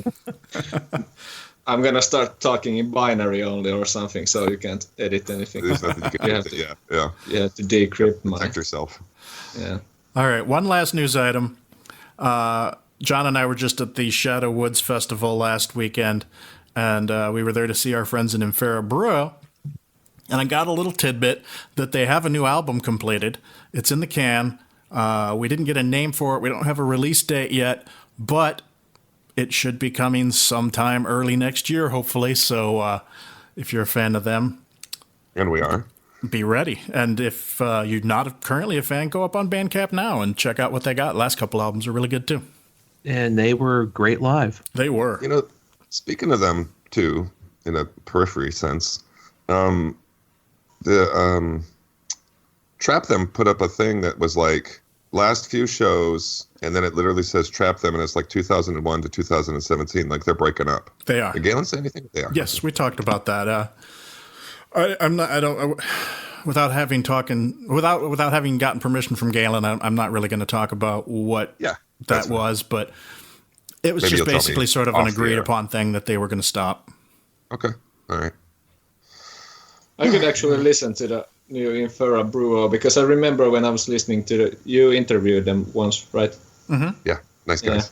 Yeah, and that was the time when you still played the songs Yeah. on the episodes. Yeah. Mm-hmm. So that was the first time, because you've had so many guests and so many different genres and stuff like that. But when I was like, listening to the podcast when I was playing something, and then it was like, what is this music? And so So nice. Put just- your ears up. Yeah, I didn't. Okay. Of course, there's been many great bands on your podcast. I'm not saying that, but I remember that was one that turned my head a bit at least. So. Yeah, I Cool. wish we'd still play music. I sort of stopped just because. So my stylist will be contacting me. Yeah. Well, more on that in a minute. Not the stylist, but playing music. Just for anybody that was ever curious about that, it's just a licensing thing. We would play music from unsigned bands who gave us permission, and it was basically like, yeah, you figure you're pretty safe if they're unsigned and they give you permission, that they're not going to turn around and sue you. Though, I can pay royalties. Nothing out of percent of nothing is nothing. However, some of the bands, I can think of at least one band that we've played music from, were unsigned when we played them. They've since been signed, and the album's been reissued. And I'm just waiting for a call from somebody's lawyer. While the band may have been cool with it, the record label may not be. So it's just easier to just point people. I mean, it's not like you can't find the music. It's easier to just point people to Bandcamp or wherever and be like, listen here. Yeah. But it would be really cool to play music again. And in fact, we might be doing that on this episode. And not this episode, Perihelion but in the next month or so, we may be featuring an exclusive song, is all I'm going to say. Oh, yeah. That's pretty cool. So, that's a nice little, what do you want to say? That's a good little medal on our chest there, if we could pull that one off. Somebody came to ask about us about doing it, so, I'm cool with that. So hopefully that'll work out. Yeah. Have other bands got signed, except for Shilmagognar, or how is it pronounced? Oh, Shilmagognar, yeah. Yeah, that's actually one of them. Another one was Painted Wives. Oh, okay. And I'd have to look. There may be more. Which is good. I like to think that we got these bands signed. Exactly. Which, of course, has nothing to do with it. But and I am the Metalheads podcast expert who knows all your guests. Yes. I remember the episode when Jay came on and for the first time, and it's pretty. I'm told it's really gone downhill since then. What's funny is when people quote things back to me. When we were at Wacken, and I know the guys are like behind my back. They're going, when I was at Wacken, because they started busting my balls about it. Well, when I was at Wacken, but when I was at Wacken, I think it was Chris and Matt were like, we were talking, and they both were like, remember this one episode when you said this? And I was like, what? It's surreal to me that I have said things and anybody remembers what I said, and to have somebody say something back to me about it, and I'm like, I don't remember saying that, but okay. Apparently, you played a clip that I don't remember saying today. Really? Was it? Salt really hurts when it goes on your chapped ass. I don't even know where that came from. Yeah, God knows. Again, I don't remember saying that. Was that just a voicemail that he left you? I was cleaning up my laptop. I was harassing George one night, and I just kept leaving him voicemails. I was cleaning up my laptop one night, and I just, like a couple days ago, to make room for this episode, and I saw this file. It just said chappedass.mp3.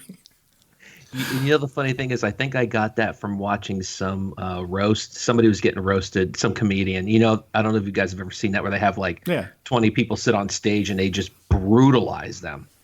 It might have been Drew Carey. He got absolutely just destroyed by some of his friends, and I think that might be an amalgamation of 3 or 4 different jokes that they put together about him. So I don't know. George, are you ready with the record button? Okay. He's gonna drop a gem on you. Jay is my bitch.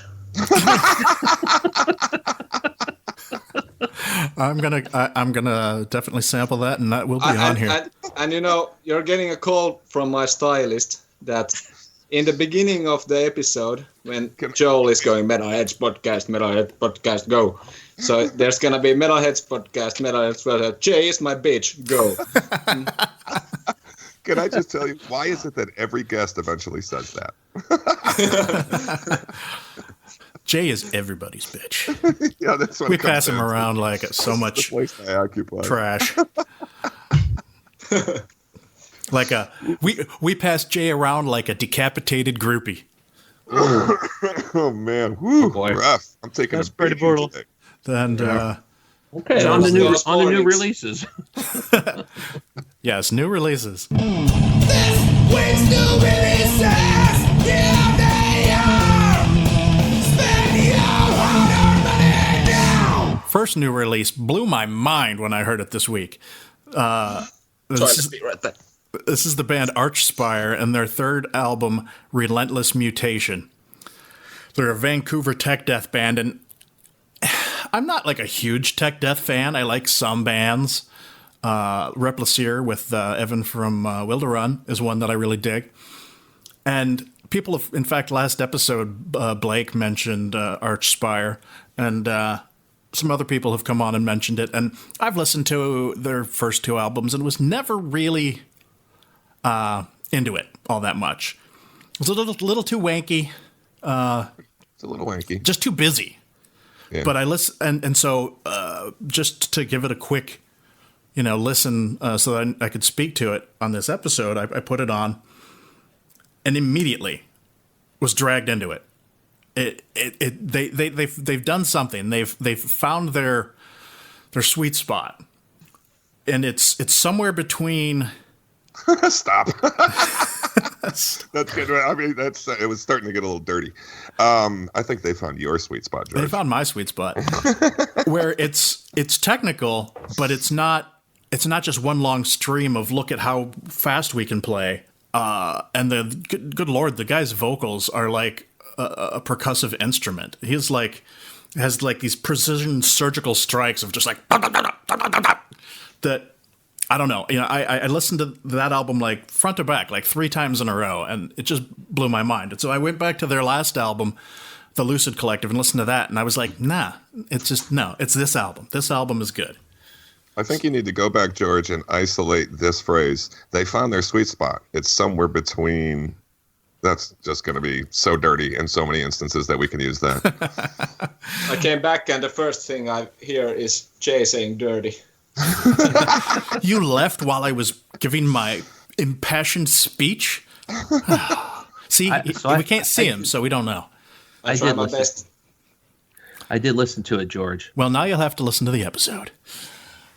And well, finish that, John. Or was that the whole comment? Yeah, no, I listened to it. 30 minutes was a max, I think, which was nice that they did. It was a good length. But I will say this about, and the album's fine. I mean, I'm not a super tech death fan, but one thing I did not like about it, and I find this very annoying in tech death, is this unbelievable like speed of light triggered bass pedals on the drums. It can be so mechanical, Well, that's the problem I had, because I want to see someone replicate that on stage without any help whatsoever. I can't imagine that's happening. And it was I can send you a few links if you want. Yeah. Okay. Alex Rudinger I think he's able to do most of the stuff here. Who is it? Who? Alex Rudinger, I think he's from Faceless. No, sorry, I can't remember. He's actually from my hometown here in Frederick. Yeah. Oh, okay. Yeah, he's just amazing. He's from Frederick? Yeah, he's from Frederick. And he's played with like Alex Webster and all these big names. You know? I don't know him. I should. He must live within like a 10-15 minute radius of me. Oh. Well, you guys should be best friends then. I know. Anyway, Alex, come on. Give me a call. The guy from Flesh God Apocalypse can do it for like 20 seconds, like 300 BPM or something, and then he's totally out. So have you seen them live? He's sort of like two pushes and then a stare after that, if you know what I mean. Yeah. 2 strokes and a 0. Yeah. Where are they from? Where are they from? Flesh God Apocalypse. Aren't they Italian? Italy, yeah. Okay. Yeah. Have you seen them? That explains things. No, I would want to. I'm a huge fan of Flesh God Apocalypse. Me too. Yeah, we all like the last record quite a bit, or most of us. I actually disliked it in the compared to their other albums. It still was probably one of my favorites of the year, but it could have been still so much better. But yeah. Okay. Sure. And I agree with the stuff that you're saying about Archspire. I get it, because that stuff normally turns me off too. But this album has just got such a tight, got your number. A tight, brutal punch to it that, like, if I'm just like pissed off or like driving and angry, that's like, it's going to be a go-to album for me. It does what I need it to do. Oh, yeah. I liked moments of it. It's just that's the one part I didn't like, where it just didn't sound even remotely real to me. So just maybe it's my ears only. So who knows? Well, I mean, okay. So here's the thing: even if there are no triggers or whatever involved, triggers or machines or whatever you want to call it, I mean, I just personally tend to tilt towards things that have some human flaws in them. It is very And it might just be feedback. I like feedback. I like all kinds of weird, kind of those strange, dangerous things that happen from time to time. And so that's a lot of those bands suck that all out, the wind out of the room when it comes to that. It's a very clean, sterile sound for sure. Yeah, I think that to me makes for part of the punch of the album. I mean, I understand that a lot of people don't like overproduced, really clean, tight things like that, and I have my moments as well. But these guys, honestly, Perihelion ship, for all their focus on putting together the best product they can, there's still something very organic about the sound of their records, and that just goes a long way with me. So, but hey, you found something that for whatever reason got your number. Yep. And I'm going to try and move a little quicker through some of these next ones. Next, we've got the new Blackfinger album, When Colors Fade Away. In case you weren't aware, this is a band fronted by Eric Wagner of Trouble. I was actually talking to Will about this a couple days ago, and I actually thought this was their first album because I hadn't heard of them before. And he was like, "No, I think it's their second album," and he was right. And he said he didn't really like it because it was more rock than metal, and I hear what he's saying. There's some heavy parts, but it is kind of a hard rock album in places. But still, Eric Wagner's voice is just the bomb. So I haven't listened yet, so I'm assuming then this is not as kind of stoner metal-y doomy as the Skull then. No, it's a little cleaner. Okay. But you'll know it won't sound completely foreign to you. It's a little stoner metal-y doomy. Yeah. Okay. Next, we have the new Cradle of Filth album, Cryptoriana, The Seductiveness of Decay. Another album that I feel like must have been months ago because we've had the promo for so long, but apparently it's just now getting released. I like this album a lot. I really haven't listened to Cradle much in the last decade or so because they kind of seem to be like doing the same thing over and over again. So maybe I'm just like coming fresh to this and going, hey, it's certainly not anything new and different, but they do it well. Cradle of Filth is Antso's favorite band. Well, I was just going to... Yeah. I would sounded like sarcasm. Ask you guys it does feel like sarcasm, Finnish sarcasm. I was going to ask you guys what you think of this band. I've never really liked them, but I don't know. I have some preconceptions or something because before I even listened to metal that much, we used to make fun of Cradle of Filth because with my friend when we were like in high school, we saw some live video from some song and it was really funny, really absurd. I don't know.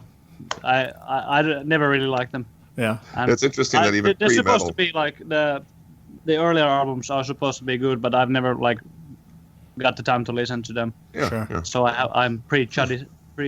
What's the word? Prejudging. Prejudging, yeah. I never listened to them either, so I mean I don't. Me either. I think I just like you. I kind of prejudged them, and I think it's because of some of the crowd that latched onto them. Well, they became became a hot topic band. They did become a hot topic band. And that kind of, not that should be a turn off because I think a lot of bands got dumped on that store, but I never got into them. No, but it just sort of it gives you a little information that makes you think, okay, I think I know what this is about, and I don't want to be involved. But that's unfair. If you should give it is. They were a really good band before they got exploited. Yeah. Mm-hmm. So this next one is another one that people can make fun of. The new Insaphirum album, Two Paths. Just came out. What? That's his jam.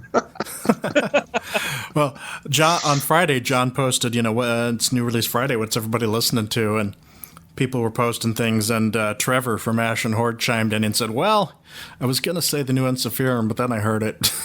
Yeah, he didn't like it. Yeah.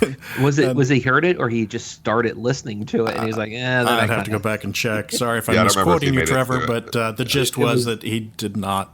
He was underwhelmed. He was underwhelmed, yes. Yeah. How the mighty have fallen. Yes. Apparently, yeah. I mean, Indeed. We should take the train to the next city and go visit those guys and ask that, hey, what's up with the music? Maybe you need a have keyboard player. Have you ever run into him? You guys run into him at all? No. Yeah.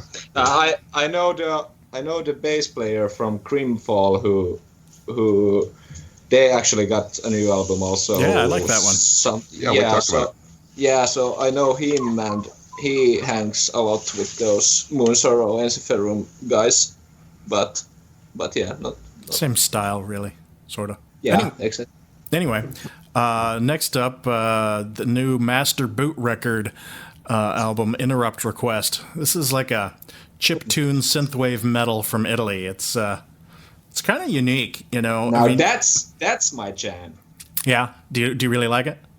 Yeah, I love it. Yeah, it's cool. But- it's like people give me crap for listening to synthwave, but this is heavier. I mean, because it's like chiptune and synthwave, but he's also got like guitars and like, you know, fast drums in there and stuff, and it's cool.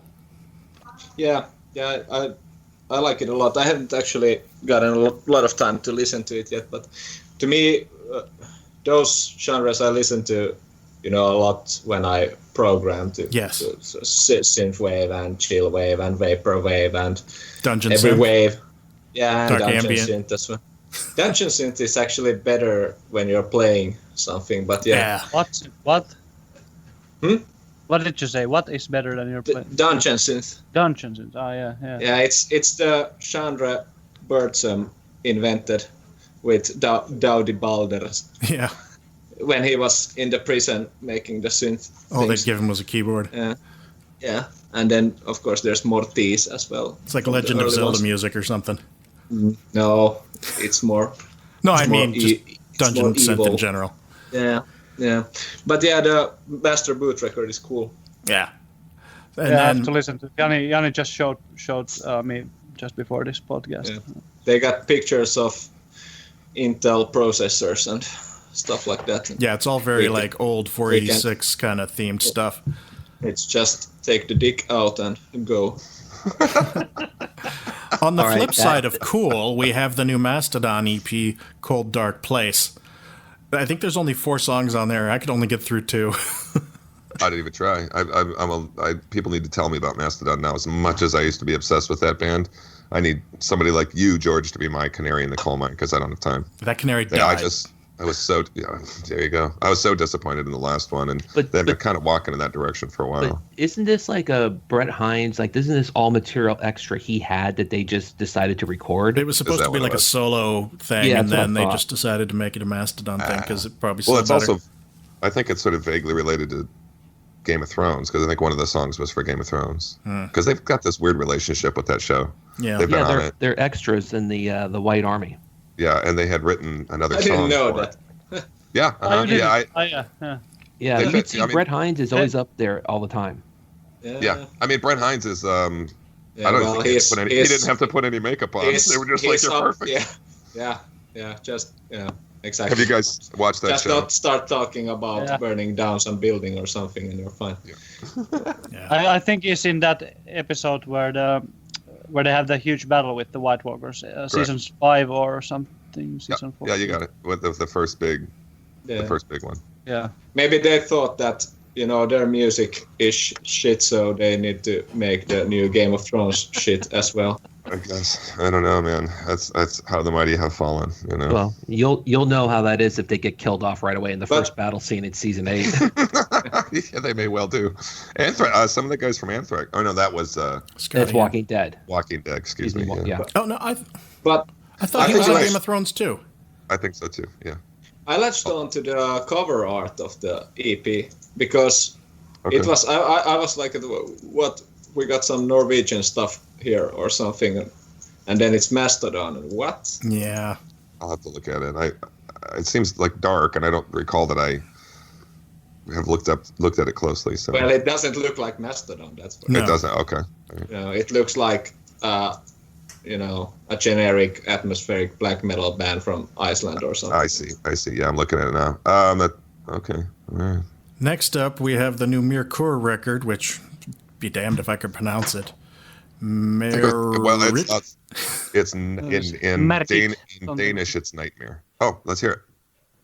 But maybe Jani is better. I think it's Maradit or something like that. Okay, that That- works. Well, from where? What he said. From where is Myrkur? Oh, Danish. She's Danish. I thought, but I felt like I heard a new pronunciation there too. If it's Danish, then you just have to put an apple in your throat and do some. Murder. All We right. got this great band from Denmark. All right. Well, she's always been pretty divisive in the metal scene, and I'm sure this album is not going to be any different. I'm just going to put it out there. And I'm ready to be punished for this. I love it. I think it's great. I like it too. From start to finish. I need to listen to. I have great. issues with it, which I've already spoken with Jay. The main one being I saw a headline that says, "I never said I was a black metal band," even though I think she did at one point. But that aside, there's only really one song on the album that has harsh black metal style vocals, and that's really heavy, like a black metal song. There's one other song towards the end of the album where I think in the background there's a little bit of screaming. Yeah, you got it. But for the most part, it's clean vocals on the album, and so it just seemed kind of out of place to have that song on there. And while it's a decent song, I like it, I think maybe she should have left it off to just have sort of a consistent theme for the album. I think there's honestly, I don't know, but I think there's 30 seconds or less of harsh vocals on the album. Yeah, even that song you're talking about, it doesn't go through the whole song. Yeah, it's just sort of like a token thing, so that like maybe she can claim a black metal, but she's just saying she's not black metal. So I don't know. It just I think she would have done herself a favor by leaving that out. The rest of the songs are a little more consistent. Because John's making some interesting faces here, and that. No, I just was looking it up on Rate Your Music. Not that that's the end all be all, but that's her highest rated album right now of all the stuff she's released. But honest truth, John, I think if you haven't heard it, I think you're going to like it. Yeah, I have because to it kind of reminds me of, it's sort of like a metal Dead Can Dance. Well, if that's the case, then I'm down big time. I honestly think it's going to be in your. Go ahead. I know what you're going to say, George, but I'm all for it. Let's hear it. I mean, it's kind of metal. The first listen through, I didn't even think it was hardly metal. And then I talked to you, and then I went back and listened to it again, and I was like, all right, it is a little heavier than I thought it was. It's just heavier with clean vocals. Yeah. But Jay's description, though, may not necessarily mean it's metal, but a metalized Dead Can Dance makes perfect sense to me, though. It can be heavy without necessarily being metal. I think you hit the nail on the head, and John's right, too. That's not because I'm not necessarily going to fight for it as a heavy metal record. I'm already going to tell you it's going to be on my year-end list because I like it that much, and I think it's got enough metal in it to make it metal. But I think it's really cool that she's focusing on. It's her own thing in my mind. I know the Chelsea Wolfe thing. I get that, but I don't know. I love it. I think it's a strong statement by an artist. It's a good record. Yeah, as Jay just mentioned, on the track "Funeral," there's a featuring Chelsea Wolfe, and if you haven't heard Chelsea Wolfe, well, Mirkur has. And I felt like this album was very heavily influenced by Chelsea Wolfe's sound, which is not necessarily a bad thing because I like Chelsea Wolfe. And in fact, she just released what? This is the hill I'm going to die on, this album. This is going to be the one you and I are going to have to go toe to toe on a regular basis. Yeah. I apologize for interrupting. Yeah. But it's funny because a week ago, the Mirkur album released, and then this Friday, 2 days ago, the new Chelsea Wolfe album, Hiss Spun, just dropped. And it's even heavier than the Mirkur album, I think. Really? Yeah. So Is Mirkur on it? I didn't look to see. Well, I mean, Chelsea Wolfe is on this one, so I mean, I think it would have. Yeah, quid pro quo. But it's good. So it's heavy in a lot of places. There's some heavy guitars. Still wouldn't call it a metal album, and I don't think she would either, though she has admitted to being influenced by a lot of metal. It's a cool atmospheric kind of album, and I dig it a lot. Well, I'll say one more thing about the Mirkur, and that's that this may well be the transition album into which she went off now, and she won't do any kind of metal thing at all anymore. But for now, it's got enough of a foot in that it still counts for me, and it's great. It's a great. I enjoy listening to it, and I've kind of had a little emotional attachment to it since I first heard it. So, well, that last release she did that wasn't technically an album; it was a live album called Mausoleum, which was recorded in a mausoleum with like a girls' choir. Yeah. Not even slightly metal at all, but it was a beautiful album. Yeah. Agreed. Yeah, so actually this is a step maybe back in the more metal direction. But in any case, she's a divisive artist, no question about that. So there's going to be a lot of people that are going to be highly disagreeing about this one this year. Do you know the YouTube channel called Hipster Black Metal? Yeah. No. George don't. knows. Well, it's not very politically correct material, but he's roasting Myrkur a lot. I don't know. Okay. I mean, I'm Like, interested. It's pretty stupid stuff, but kind of funny sometimes, kind of not funny. I'm in. That sounds about like okay? this podcast. I'm in. This next By one. the way, did you on that note? Did you, George, contact Brennerside? Who? The That's Not Metal guy. No, I didn't. Sorry, I forgot about that. Thank you for reminding me. Yeah, you can ask him to come join this podcast, and then we can talk after that. Yeah. He can, or better yet, have him call my stylist first. And then, Okay, so this next album maybe doesn't belong here either. It's the new Gary Newman album called Savage, Songs from a Broken Mind. And Gary Newman is not generally considered metal and is really mostly known from his song in the late 70s, early 80s? 1979. 1979, Cars. And I just happened to see that he had a new album, and it was labeled as industrial metal, which it's not really. But it is kind of a heavy electronic. So I wanted to check it out. I was like, oh, what's this guy been up to? And he's actually released like 20-some-odd albums since Cars was released, but I've never heard anything about it. And so I wanted to check it out, and I was actually playing it with John the other day too. And it's kind of cool. It's being that I like electronic music, and it's kind of like I don't know. It's just sort of a heavy electronic, but it's interesting. So check it out. I thought it was good too. So I know my friend Jeff will be happy to hear that people are talking about Gary Newman. He's a metalhead, but he loves Gary Newman. So good for Gary Newman to, at this point in his career, to put something out. It's getting a lot of traction. So Yeah. who the fuck is Gary Newman? That's the question on everyone's mind. yeah, Right now, everybody's listening and Googling, click, click, click, click, Gary Newman. yeah. So this next album fucking rocks. This is the new Satyricon album. Maybe the second best album cover of the year. Deep Calleth Upon Deep. Yes, maybe not the best album cover, but it's a pretty rockin' album. And it's funny because I listened to, I heard the first song, the title track when they released it, and I was like, I dig it. And I expected a lot of blowback from people because pretty much ever since Nemesis Divina, Satyricon's been like everybody's scapegoat for black metal. And the album released and I got to hear the rest of it, and I was like, I really dig this. And again, I'm like, so I started looking around going, okay, who's trashing it?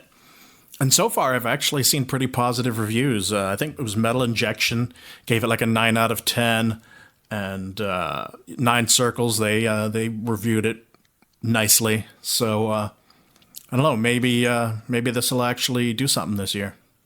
You can't trust Metal Injection. They featured us. Oh, all right. Well, that completely discredited then. Yeah. Just like us. Yeah. Oh well. Yeah. So anyway, look for that one to be on my list. I keep saying that about like all these bands, and then my list is going to be too big, and they're going to have to get cut. But I think they might make it still. Next up, the new, I'm not going to pronounce this right, probably, UFO Mammoth. It's an Italian doom band. The record's called 8. And unless I counted wrong, I believe it's their 9th album. So I don't know, maybe they don't count one of them. But I counted 9 albums. Did you say they're Italian? Yeah. Oh, man. They're too lazy to count that last. They're like 8. We'll stop at 8. That's good. They're saying that they will count that last entry tomorrow, but then they will never do it. And I listened to about 3/4 of this album. It's doom. It's heavy, kind of sludgy. I know a lot of people dig them, and I listened to this a little more than I would have because they're going to be here. Is it some stoner stuff? Not stoner like. Because that would be such a stoner thing to do, to count your albums It in would the be, wrong I think order. it's 8 and Yeah, I think it's 8. Now, I mean, it could be, but it's heavier than what I consider to be stoner doom. Okay, then I can listen to it. And it's kind of good. I know a lot of people dig them, and they're going to be at Death Fest next year. So, on the off chance that I make it to Death Fest, because I think they might actually be playing the same day as Satyricon, then I thought I'd check it out, and it's not bad. So, there you go. We got 3 more before we get to move on. First one is Vulture Industries, their new album, Stranger Times. This is an avant-prog band from Norway. And the singer is also in another band that I featured last year called Black Hole Generator, which was much more black metal. I think Jay should listen to Vulture Industries. It's the kind of like strange, proggy, like, I don't know, maybe in like a Slaufeg sort of direction. Or, you know, that whole like branching off of from them. I know that, what was the other one? Something, there's another band related to them, something Hammer or something. Hammers of Misfortune. Hammers of Misfortune, yeah. Something, I think it might be in that direction. I just listened to some samples while you were talking. I think you're right. I'll give this one a whack. I like the record cover too. It's good. Yeah, it's cool. I liked the album. Next, we have the new With the Dead album called Love from With the Dead. Sounds like a 60s kind of, the Beach Boys, Love from the Beach Boys kind of album title. But Lee Dorian's back with his new fuck you to Electric Wizard. Actually, the other guys in the band's fuck you to Electric Wizard. And it's cool, man. If you like Cathedral, then you ought to dig this. Yeah, I'm definitely. I haven't listened yet, but I'll definitely check it out. And the final album of our new releases, the new Wolves in the Throne Room, Thrice Woven. John? I know you and I have had a little discussion about this. I actually like the album. It's not going to be anything like their first couple albums, but they brought back. I don't actually think they brought back the black metal of their music. I just think the previous album was a one-off. But it's a combination of all their styles, I think, on one album. There's a lot of ambient moments, but there's some brutal moments on it too. And there's a lot of kind of the atmospheric acoustic moments. It's got a lot. It's not a very long album. I think it's only, low 40s? 40-something, yeah. 41, 43. But it seems like it's getting what I expected it was going to get, which is I like it. I maybe don't like this part of it, but I do like it. And I think that's what I'm seeing most of the people I know that have listened to it. That's pretty much where I stand on it.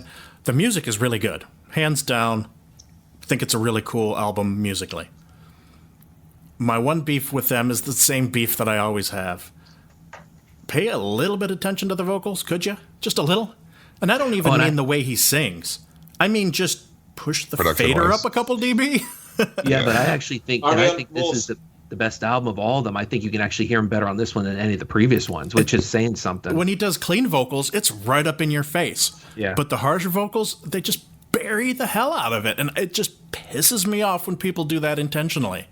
Maybe they're fans of ISIS from the early 2000s. It's like, come on. You know how this would probably be like top 5 for me on my list if the vocals were in your face and the songs just ripped your face off, because this music is just like amazing, and then these harsh vocals are just ripping your face off, but they're not. They're in the background. You can hardly hear them, and that annoys me. Yeah. Are you talking about Wolves in the Front Room? Yes. Yeah. You got up and left again, didn't you? For a few seconds. Sneaky bastard. But right. yeah, I actually listened to that album a little bit, and I think it's fine, but I think the problem with me is that they do such like experimentally like cool stuff at times that I almost like start to love that experimental stuff more than the sort of that, okay, let's go back, Sure. That they sort almost, of like stay in the experimental stuff. This is much cooler, I don't want to go back to the basic black metal or whatever, atmospheric black metal. Yeah. They almost seem like they should be like some of those post-metal bands like The Ocean. They release an album with vocals, then they release the album as an instrumental album because people love. Speaking of just the listen ocean, to- where the hell are they? I've been waiting for them to put out a new album. I think they have something coming out soon. But I agree. It would be kind of cool if maybe they put companion albums out with each album, Wolves in the Throne Room, where they did experiment with their sound like they did with the previous album, which was really just a takeoff. It was like those were two companion albums, two previous ones before this. So who knows? George Anyway. can also find the new Haken album without vocals. On Spotify. That would be perfect. Oh man, I'd be all over that band. Yeah, they make it as an instrumental band for sure.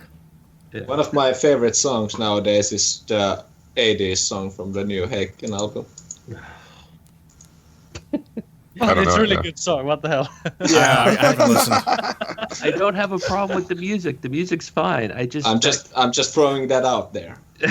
just so there's no. And then I'm like Jay saying I was riding the wave. but no one was joining me in that wave. Blah blah blah blah blah Marching blah into blah battle. blah blah blah blah blah. All right, Sorry. fair enough. Anyway, why don't we move on to our top 5?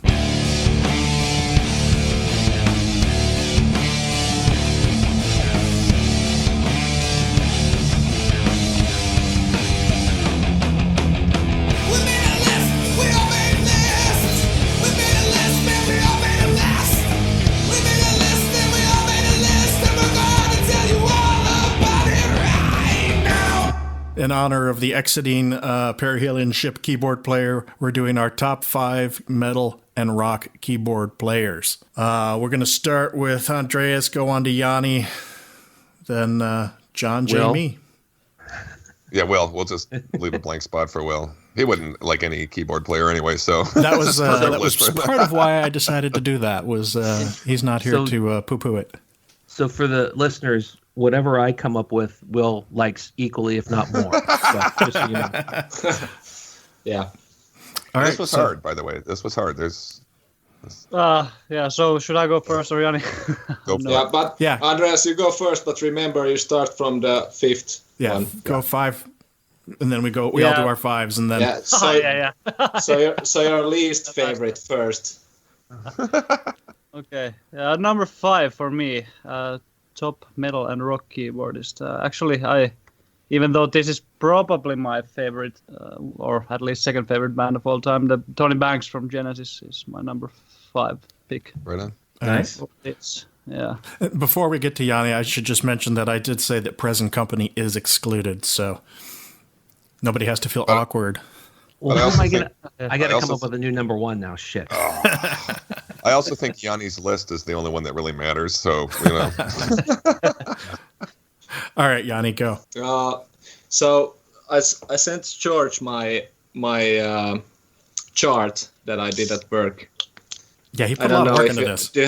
do you have the picture? I don't know, but did you Uh, got some math I have going it on on this? my phone. yeah. Well, I don't know if we can get it now, but so I went through all the keyboard players I know, and I charted them according to skill, sound, composition, skill, style, and then I made a sort of average of everyone because I'm that fucking awesome. so number 5 wins in the style category. So this is only because he has the best style, and that's the former keyboardist of Opeth, Per Wiberg. Nice. Death Organ. Yes, exactly. Cool. All right, John. So mine, I have a qualifier. Mine, I kept mine to guys who play in metal. Otherwise, I would never leave like past 1974. So all these guys were in some kind of a metal band at some point, and I'm sure I'll be laughed at for all my picks, but that's okay. Doesn't matter. Just practicing. There you go. All right. Hey, that's good. So this guy, maybe you know him, maybe you don't. Who knows? Anyway, his name's Matt Gilroy, and he's keyboardist for a band way back in late 90s called Dolly's Dilemma. He played with 0 Hour, Explorers Club, and he's currently James Labrie from Dream Theater. He's his keyboardist. Huh.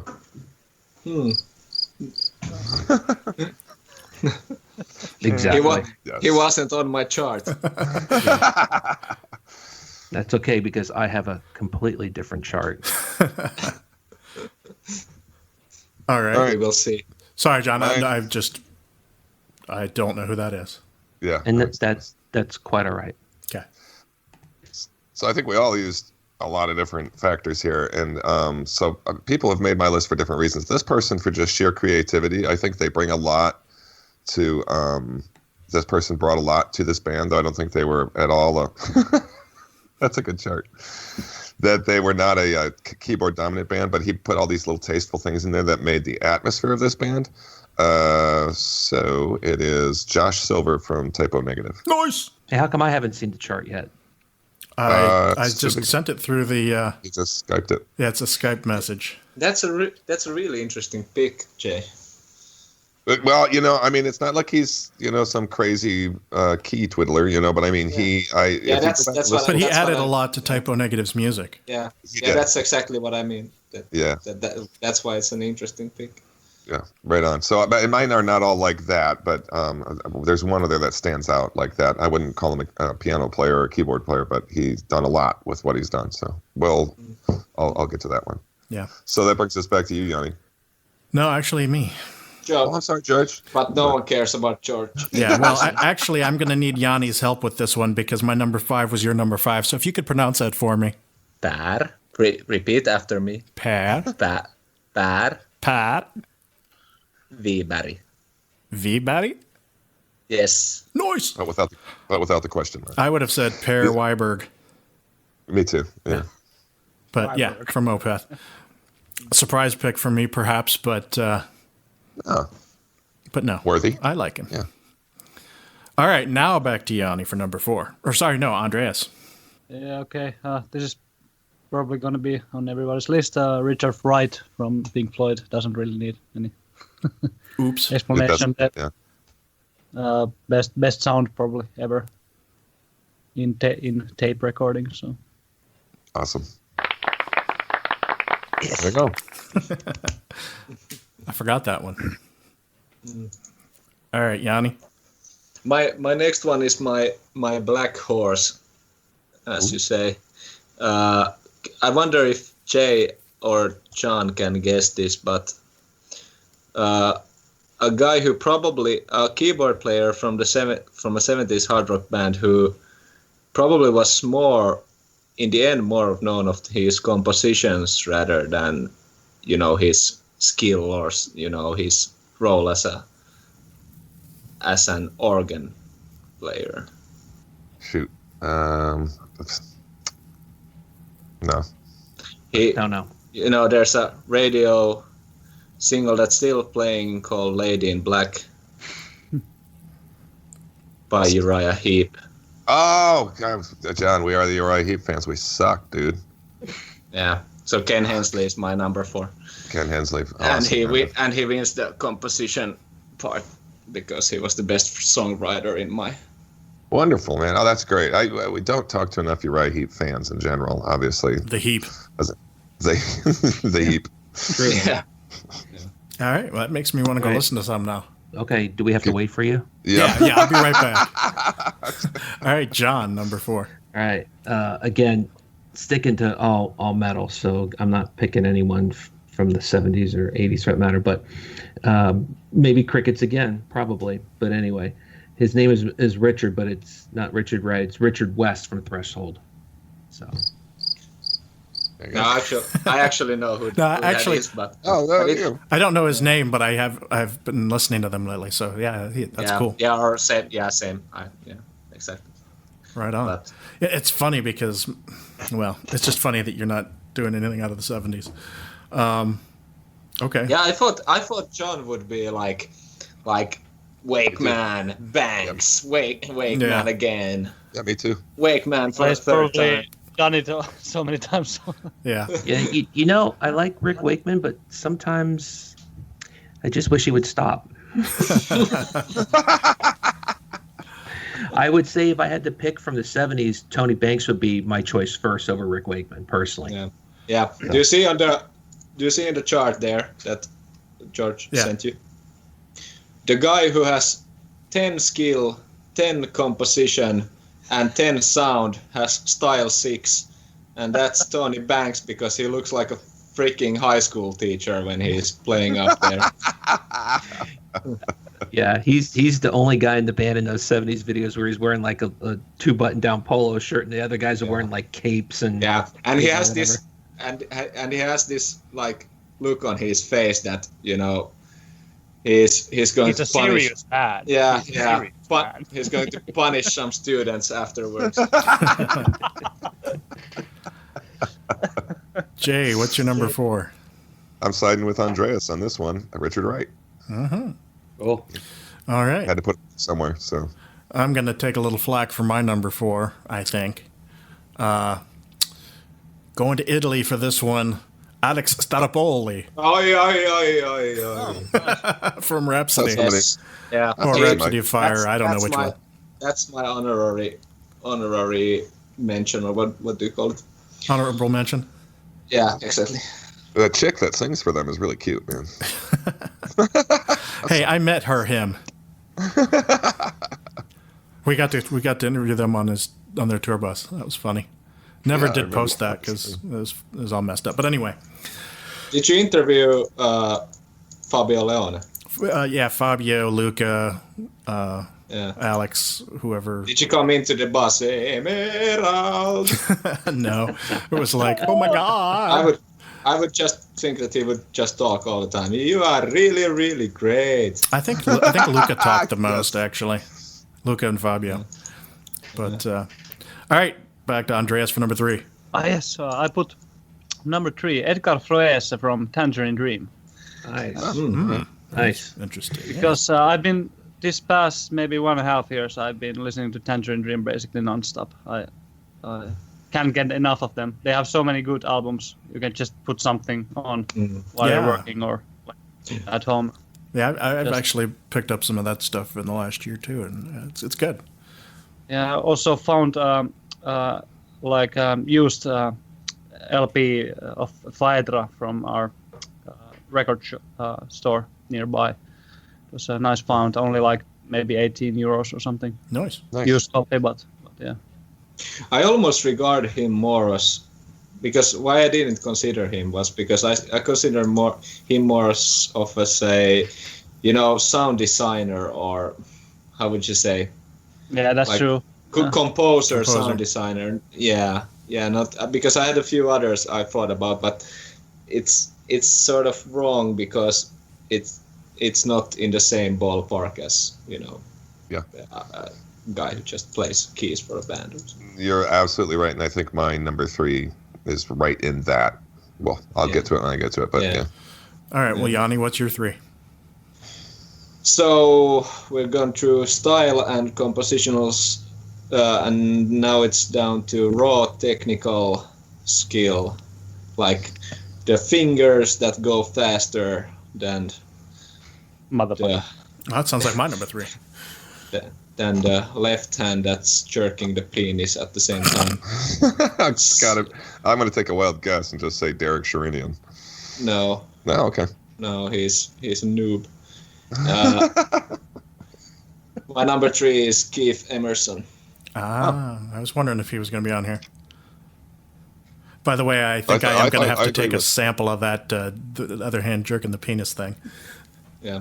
Well, Yeah. if you've ever seen him live, he actually does do something with some little keyboard Yeah. thing he puts in Yeah. front of himself, and it shoots out sparks and everything. So there is some Yeah. penis involved in his playing.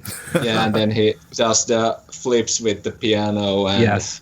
Jesus Christ. Yeah, it's everyone There's should no- have seen that once in their life at least. I think God once said that there's only one Keith Emerson, and thank God for that. Direct quote. Yeah. But I love him still. Yeah. He's like the Spinal Tap version of Okay, yeah. many would probably want to hate him, but they just don't have enough humor in them, because he's both great and a bit sad at the same time, and it's Yeah, over great. the top.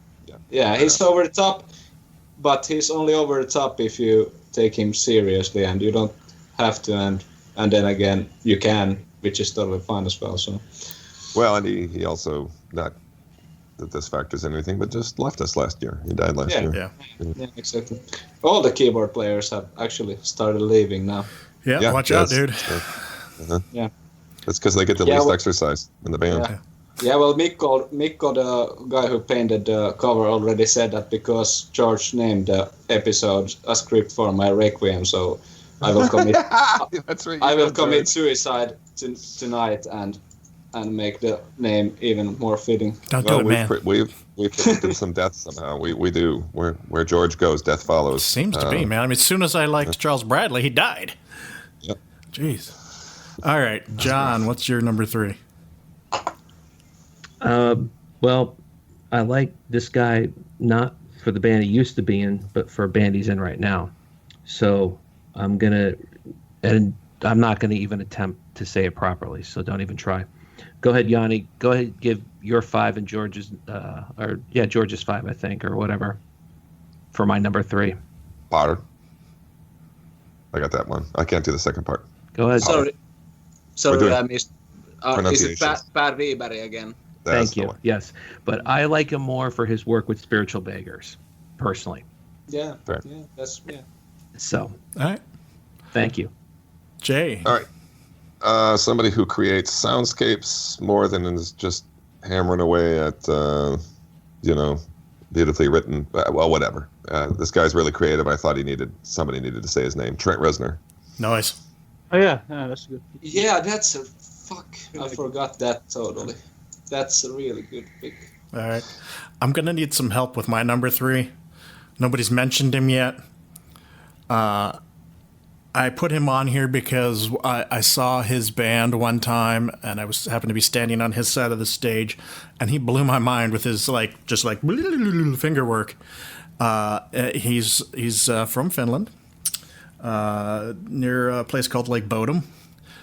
Children of Bodom, in fact, is his band. Look at the chart, man. I can say. I don't even know. Is his name pronounced Jani? It's spelled differently. No, it's Janne. Janne. And how do you say his last name? Virman. Virman. That would have been my guess too. So, Janne Virman, Children of Bodom. Yeah. He was on the chart, but he didn't make it. Didn't make the cut. The thing I like about this chart too. The draw's on the way. The chart is on a whiteboard, so that means you had to be pacing while you were doing this. I love this. All right. Back to Andreas for number 2. Number 2. Well, John Lord from Deep Purple. Nice. Better be at least close to. Another one who just left us, so that actually may have been a John Lord composition there. Yeah. Who knows? We got a Ouija board hooked up to the microphone. John. All right. Jani, number 2. This was the hardest decision, was the number 1 and 2 for me, but I think my number 1 wins in every other thing. So for the best sound and the best soundscapes, and to think that he is probably the worst by far in technical skill of all of these is Richard Wright from Pink Floyd. Fair enough. Yeah. Okay. Cool. That takes us back to John again. All right. Don't know if anyone will like this guy. Probably not, but whatever. No, you guys have all heard of this band. Okay. And it's Michael Piniella from Symphony X. Oh, I thought about him. I always liked the fact that he could keep up with Mike Romeo on guitar. So Yeah. Reasonable. Yeah, he's one of the guys that the left hand can get the wood out. He was going to be an honorable mention. yeah, he can play. All right. Jay, number 2. All right. Another one that may not be the technically greatest keyboard player on the list, though he's certainly competent. But the fact that he can do it and simultaneously sing and play the bass with his feet. Geddy Lee. Noise. Yes. Yeah, I mean, Geddy plays the bass pedals literally live. Watching that man play the bass pedals with his feet, play the keyboards and sing, and their compositions are not that simple. Come on. So anyway, But I'm not. No, I'm not sure if I would. Couldn't convince you. No, I mean, yeah, he's good, but I don't know if I could like accept him as a keyboard player because he's a bass player, he's vocalist, and now he's also a keyboard player. And, No, you're right. You're right. Fair enough. I think leave it's him the off sheer. for sort of that reason. It's just the sheer handling 3 jobs at once that kind of. But then I could have also almost made John Paul Jones on my list if. Because if only for No Quarter, which is like one of the great keyboard records. Exactly. So if I think you should have a multi-instrumentalist top 5 at some point. Then there you go. That's a good idea. Yeah. Well, Geddy's going to win on that one, most, probably. most instruments, so that's probably Mike Oldfield then. So. Yeah, there's not an instrument in the world he can't play. Yeah.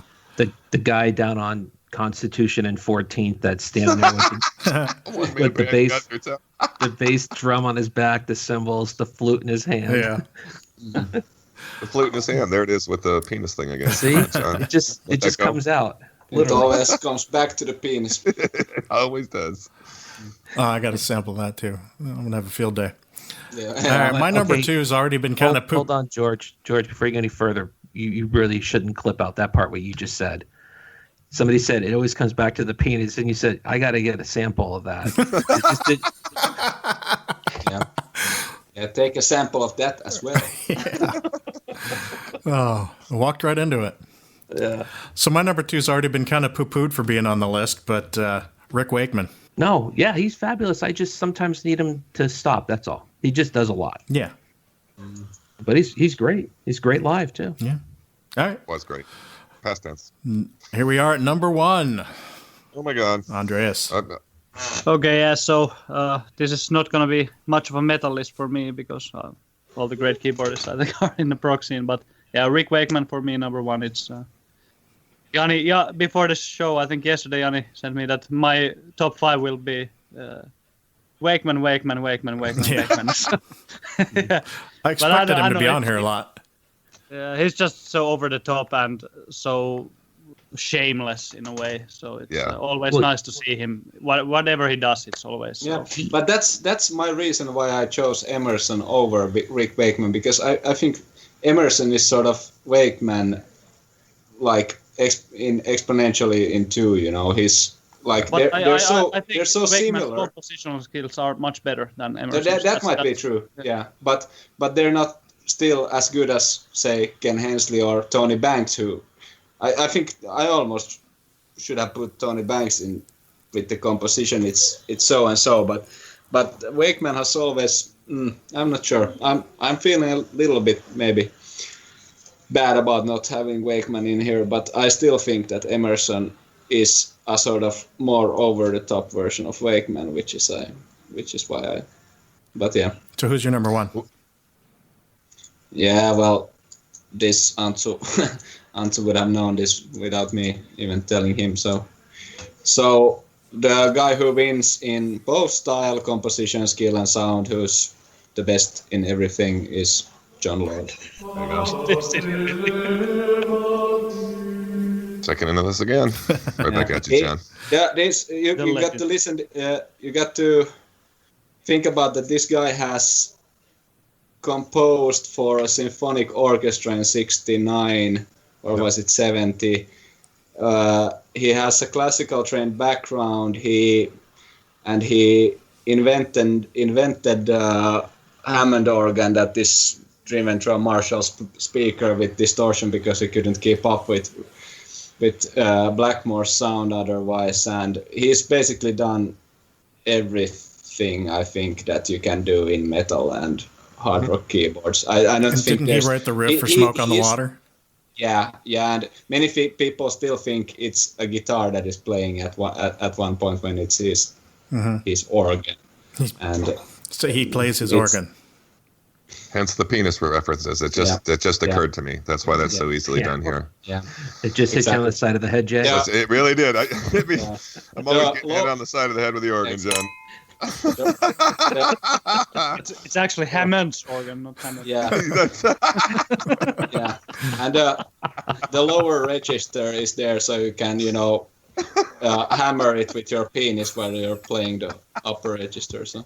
And I'll go so far as to say, without even knowing he did it, he might even be the first death organ or death keyboard player, like the guys today. He had this just deep, nasty sound, Exactly. that nobody did for years. Yeah. So. Yeah, and I think also he is the first sort of, and almost only, I would say almost only, sort of like really rock star keyboardist. Uh-huh. Can you think Emerson went close, I think, but if you think like with guitar heroes like Blackmore and Jimmy Page and like this, yeah. So I think John Lord, with his Ray Bans and long hair behind and shredding that Hammond organ, it's the only person to me. Uh-huh. And in metal, of course, there's been a resurgence in that sense, but I think Lord is still the standard, and I hate the fact that Hammond organ is dying in metal nowadays. Yeah, by that. Uh-huh. Yeah. Why is I don't even know. I think it's because it immediately people, in my mind, not in my mind, but I think what people do is they tag you a retro band right away if you got a Hammond organ going. Yeah. Mm-hmm. And that's the only reason people avoid it. But it's like one of the greatest sounds in the universe. I mean, but if you drive it enough, then it sounds like a guitar. So what does it matter? Yeah, I couldn't agree. No, it's a great sound. There's no reason to stay away from it. But I honestly think that's one of the reasons. Yeah. all right. Well, John, what's your number one? Well, actually, his name was mentioned regarding playing keyboards with your penis already by somebody on here. But he's been in a gazillion bands. He's played with everybody from Kiss to Alice Cooper. And he's also been in a boatload of other bands. He's in some bands I don't like Black Country Communion, and I don't know about the Sons of Apollo, but I'm a huge fan of his solo work. He got me into the whole metal fusion sound, or brought me back into it, and that's Derek Sherinian. I'm just a fan of his solo work. I like Planet X a lot, and I like when he ventures more into like a metalized version of Jeff Beck from the late '70s. So. And I mean, Wankville or not, man, he went toe to toe with Yngwie, and that's saying a lot for a guy doing something like that, He's got some balls. He's not afraid to play with anybody at all. Yep. And he's a Berkeley schooled guy, so he's definitely got the chops. But I like him more for his own personal solo stuff when he does, like I said, like a metalized version of Jeff Beck's Fusion Years. I like that a lot. So cool. Awesome. Jay, number one. If for the mustache alone, there's enough reason to worship this man, but there can be only one, and it is John Lord. I'm such a big Deep Purple. There you go. I knew I could count on you, Jay. My love for Deep Purple runs. I mean, they are one of my desert island bands. Yeah. Across the catalog, with only a few exceptions in the later albums and stuff, but. Yeah, it was a big deal when he died, and there's just so many things that I love about John Lord. So, and I agree with you. He's the originator. He's the rock star. And he was a badass. He was a big man too, by the way, imposing figure. Yeah. There's actually a very nice video you can find on YouTube where Lord is playing with the Opeth rhythm section with Mendes and. Yeah. Cool. Yeah. If you didn't know, you should check it out. They I will. put together this semi-acoustic gig where Lord is playing piano and. Wow. And Axe actually told Mikael that when Axe had asked Lord that what is the tempo of this song, Lord had answered that about 140, and Lord had started clapping like about 140 and clap, clap. And then Axe had taken his metronome up and put 140 when Lord was going clap, and it was exactly 140. That's awesome. Jeez. Yeah. That's awesome, dude. it's amazing. All right. Number one. There you go. John Lord. Yeah. Yeah. Did he? So he was on everybody's list at least, wasn't he? Did John? Yeah, John, did you have? Oh no, John No, didn't. because Have. I didn't. I kept mine, for the most part, all metal. Well, Right on. Jani would beg to differ with you because he guessed right away that my number one was going to be John Lord. I was like, God damn it. Yeah, because you said that you wanted all metal except for one guy from some other, and then because John Lord is metal. That's just how it is. Yeah. I'm the same. It's proto metal, but it's metal. There you go. And I couldn't agree with you more. Okay, you just said something. I've been pushing to do a proto metal top 5. I was just I gonna want say to do that because I think it would be fun to talk about the bands that we don't now think of as metal that were metal I'm down. 30, 35, 40 years ago. And Yeah, what's I funny- would definitely listen to that because there's Yeah. probably a lot of material that I don't know. So I definitely Cool. check. So And Let's do it. Yeah.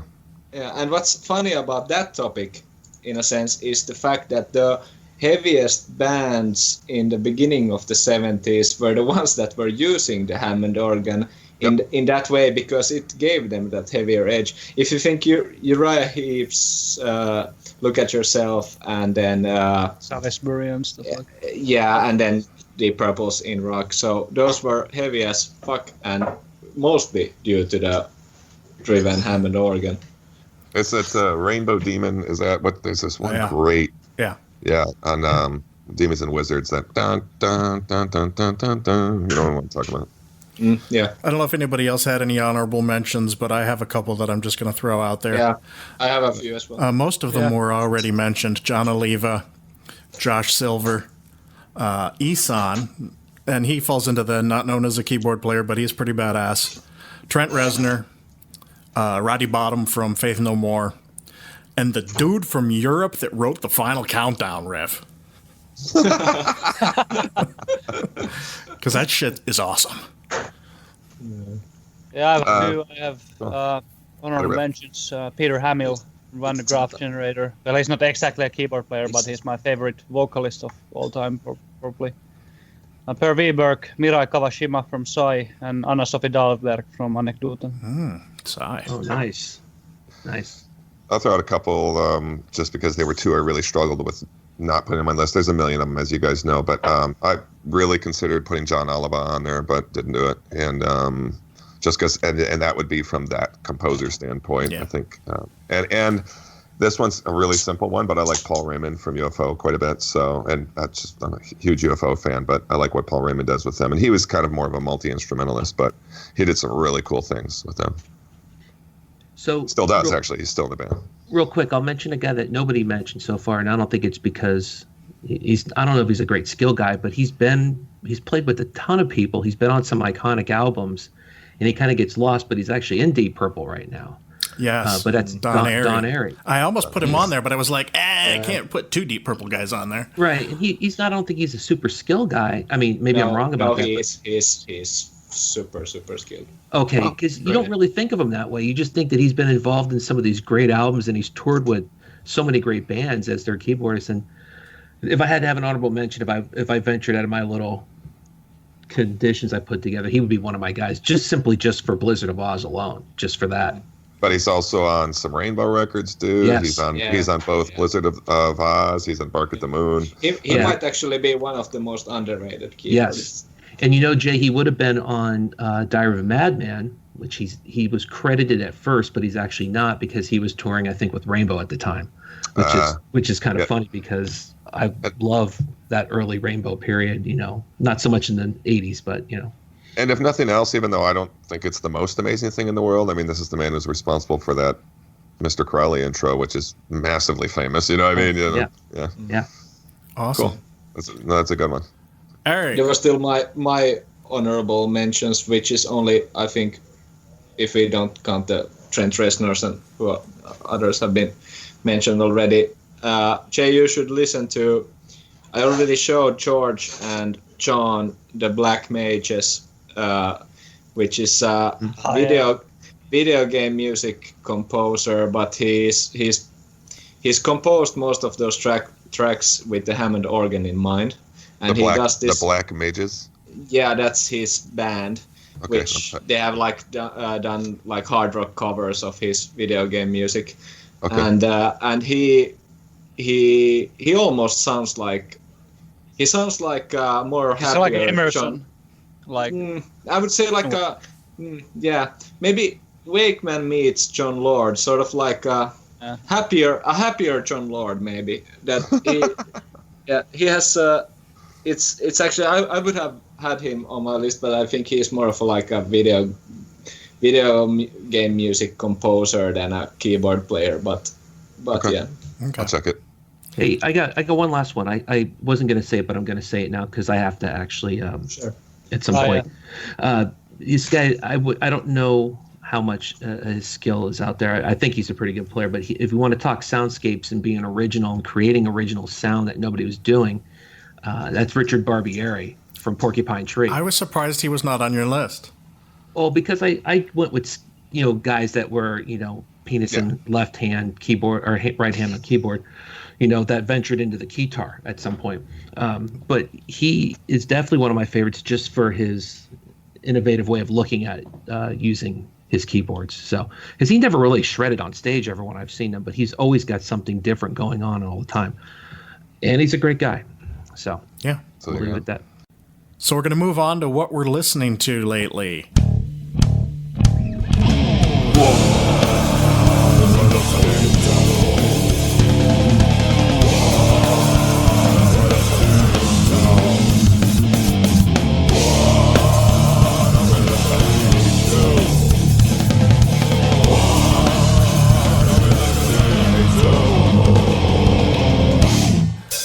Why don't we start with Andreas? Listening to lately. Let's see. Well, the Pain of Salvation, In the Passing Light of Day. This is my album of the year, without no doubt. I listen to it quite a lot still, even though I first heard it in January. Junior's Rituals for the Accretion of Light. This is quite interesting album. It's like I don't know how to describe it, like post-metal, sludgy, something, clean vocals only. Yeah, they're interesting. You have heard it, yeah, okay. Very good atmosphere. It's hard to say. Sometimes the songs are quite hard to distinguish from each other, but the flow is really good in this album. Unfortunately, the first time I heard them was live. They were on tour with Enslaved, and they didn't sound good. The singer sounded like he was out of key with the rest of the band, and I kind of slagged on him. And then I heard their first album, and I was like, "Oh, it's actually pretty good." So I had to eat my words. So yeah, no, it's a really good album. You should check it out if you like post metal, Cult of Luna stuff. Yeah. Then this is my favorite synthwave album because I've recently discovered this genre, Nightstop Streetwalkers, Finnish synthwave or retrowave. Synthwave, all right. And also been listening to the Demilich album, Nespithe from what is 1991 or something. The one and only. That's a classic. Yeah, well, that's so good. The frog death metal growls. And some Elder, also some Alkaloid from the first album. The new Elder, or yeah, the new Elder. Yeah. I didn't. I listened to it once. It didn't catch me, but I keep hearing so many things about it. I know I need to go back to it and give it another chance. Yeah. What about you, George? Have you?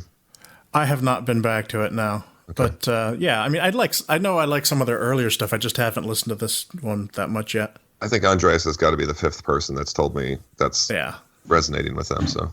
And you were talking about Alkaloid? Yeah, the first or the only album for now. It's the Malkut Grimoire. Yeah. That is probably one of my favorite Tech records. So. That's great. What are you talking about, Malkut Grimoire? Just that I've been still listening to it because it's so good.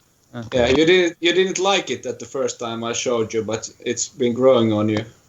Yeah, it is. And then the best album from 2015, and I also got this from vinyl actually recently, Sunset in the 12th House. Oh man. That's a good album. This album is so good, so it's hard to describe. If you like Tangerine Dream, and But you can't really listen to that unless you're like have a good hangover drunk going on. And no, I like it basically always. Okay, but that's a fantastic album. And one more and funny mention. This is the greatest deathcore album ever made. Slice the Cake, Odyssey to the West. You have to listen to it. This is actually really good. That is really good. I think that made my list. Yeah, my list last year. I saw the band name. I'm like, well, that sounds ridiculous. I'm not going to listen to that. But I did, and it was really good. Yeah, it's quite interesting.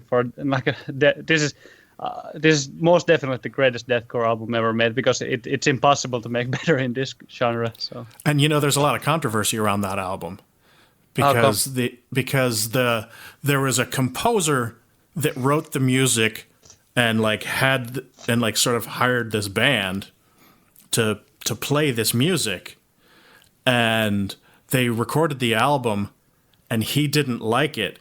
And so he wanted to scrap it, and the band took the album anyway and released it. And so they're like at odds with each other over the album. Okay, but yeah, they're probably not signed bands, so they don't. It's probably hard to get all the rights correct. So yeah. Well, it's a good thing they released it. It's a good album, I think so. Yeah, I thought so too. It blew my mind. Andreas, I'm trying to decide what that orange amp behind you is. It's Rocker Verb 50 Mark II. All right. Also, it's not mine. That's not yours. Okay. You also have the obligatory big metal fan. I have a Rocker Verb. I love it. Is it somebody in your band, or do you share your room? No, with it's the other band. Other band. Yeah. I'm using actually this small modeler for now. Oh, okay. But I'm thinking of buying maybe 5150 or something. What is the modeler you use? I'd be curious to know. Atomic amplifier. It's like pedal. Okay. Cool. Yeah, and is that what produced the sounds on the record? No, that's real amp. That is Chris's, the producer's amp. We used Engel Savage and Bochner Überschall Blu-ray edition, I think. I'm not sure. Cool. Yeah. Right. I like to know how people get two amps. Yeah, you got good tones. I like your tones, so nice to know. Yeah, the pickups are the Seymour Duncan 59 and Jazz. 59 and JB. Okay, cool. Yeah. Classic. Well, it came stock pickups in the guitar, so. Yeah. Gotcha. All right, Jani, what are you listening to? Let's see here. So I'm gonna take a break for that. Cue up the dope smoker. He actually took a break. He's going. He's coming back. More beer. It's the fail. What did I have listed? Because I have been actually going since I left the band. I am no longer forced to listen to certain kinds of music by Antsu. He always put me in a corner and placed the headphones on my ears and played. You must listen. And played Ghost of Perdition 24/7 in my ears. So I would learn the first riff on keyboard, but I've been listening to the new Ensiferum and trying to understand what's happening. Mm-hmm. Actually, even though the really basic songs are super bad, but there's a few ones that I'm a little bit on the fence of. That what maybe they actually did something new here, and I just don't understand it yet. So let's see where that's going. But the basic sing for metal. Let's leave it at that. But fair enough. Yeah, and then the Elder Reflections of a Floating World. See, there's another one. Everybody keeps telling me to listen to it. I better get on it. We talked about that with Antsu, but I really, because I can't get into the stoner stuff. I just can't. That's your American thing, and I can't understand it.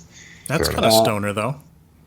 yeah, so I was coming to that. So it starts with the doomy stuff, which is interesting to me and fine, but then it goes to the stoner stuff, and it's yeah, maybe it's reflections of a floating world, but But you, I mean, you overall, Yeah, you give it the yeah. thumbs up, or you? yeah, I'm like, I go in and I go out, and I go Okay. in and I go out. I like it at times, and then at times it sounds like Brent Hinds has come in and has some issues, and then it sounds good. Has some issues. Yeah, I do think he has a lot of issues. Yeah, You- and then- they're then kind it of a sounds- jam band, which that's Yeah. part of the stoner thing. That's the trouble I kind of have with them, is they're a little jam band for me. Like let's just all go off and solo now for 3 minutes. but what is jam then in the end? Because it's a hard, because I like some of the jammy moments, but then again, I mean, what is for example Vector's Terminal Redux from last year? That's like most like the whole album is almost like jamming around, with hardcore thrash metal stuff. But I love it the whole way through.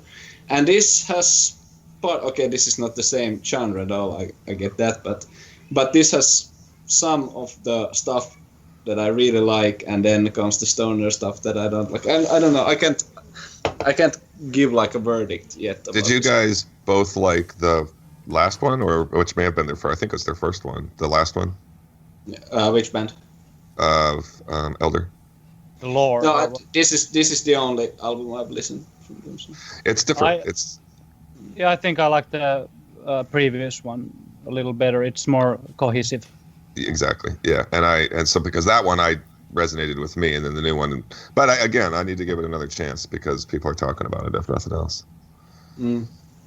And then, of course, the Master Boot record that George already took out there. Nice. Earlier, because that sort of ties into all the rest I've been listening to, which is I'm not going to start to list it here because it's Carpenter Brute, and it's Perturbator, and it's it's you name it, synthwave, chillwave, vaporwave, all the waves that there are. Have you noticed that Carpenter Brute, at least the one album in Spotify, the mastering is so loud it's clipping like half of the time. It's quite hard to listen to. Yeah, that's why I like the Night Stop album, which I mentioned earlier, because it's very good. It's same genre, but the producing is much better. Yeah, and and a little bit more analog maybe, but yeah, I think Perturbator, or how do you pronounce that even? That's how I think you got it. Yeah, I think you got it. Masturbator. Sure. Apprentice baiter. The apprentice baiter, and then you practice, and then you become the masturbator. Yeah, exactly. I think he has probably the best like sound quality and sort of the best like grasp on what's going on. But then again, I know so much like video game music stuff, like from really obscure guys that do just their jobs, to create some like video game music soundtrack, and they do like as amazing job. So it's hard to say. There's so many, and then the chill wave, vaporwave genres are like their own beasts. It's more of a like ambient stuff and stuff like that. So it's hard to pick out because it's not as much like this band with this record, and it's more like a big set list on, and then you just start coding or something. So so it's hard to pick out. But if I would have to say one just from those genres, it would be the soundtrack of a Finnish video game called Nex Machina. I can write it. George at least should listen to it, because if you like that. So I can post the link to the soundtrack. It's pretty funny. They're collaborating with Harry Kruger, and it's the same guy who has composed the Angry Birds theme who has done this. this soundtrack and it's synthwave, so it's quite a leap. Cool. John, what are you listening to? All right. Probably a longer list for me than it has been recently, but we mentioned The Wolves in the Throne Room, Thrice Woven, been listening to that. I did listen to The Archspire, which we mentioned earlier. Won't really say much more about that. The new Contortionist, Clairvoyant, I've been spinning a lot. I like those guys, but I like them on their last two albums. I'm not big on their kind of metal deathcore stuff, but the last two I like. And this album's completely gotten rid of all the harsh vocals, so I was a little surprised by that, but I like it. On a little bit of a Panopticon kick lately, since George and I just saw them at the Shadowwoods Fest, which the set was amazing. I really, really liked it. And we've been fortunate to see two of like his, 5 shows he's ever done? 6, I think, maybe. 6, yeah. But the last 2 albums I've been listening to, Autumn Eternal and Roads to the North, and I like them both. And the new Enslaved, which is not out yet, but it's I think under a month now, roughly. I think it's in October sometime. Yeah, and we have the promo to that. I've been listening to that a lot, and I like it. It's good. I mean, I'm never disappointed with those guys anyway. I may not like some as many as others, but it's another consistent record for me at least. And of course, we've mentioned it because they're here, but I've been spinning the Perihelion Ship new album, To Paint a Bird of Fire, a lot. So it's a pretty good album. I don't know. We may have said that a few times. Right, yeah. So that's it for me. All right. Jay. My list is pretty short. I can true and honestly say Perihelion Ship has been listened to a lot in this house lately, partially preparing for the episode, but you boys really did make a very fine record this year, and I guarantee you it's going to be on my year-end list, and it's not a favor to anybody. It's really nice. I hope that people will give this a listen when it comes out, though you can actually listen to some samples now, as mentioned.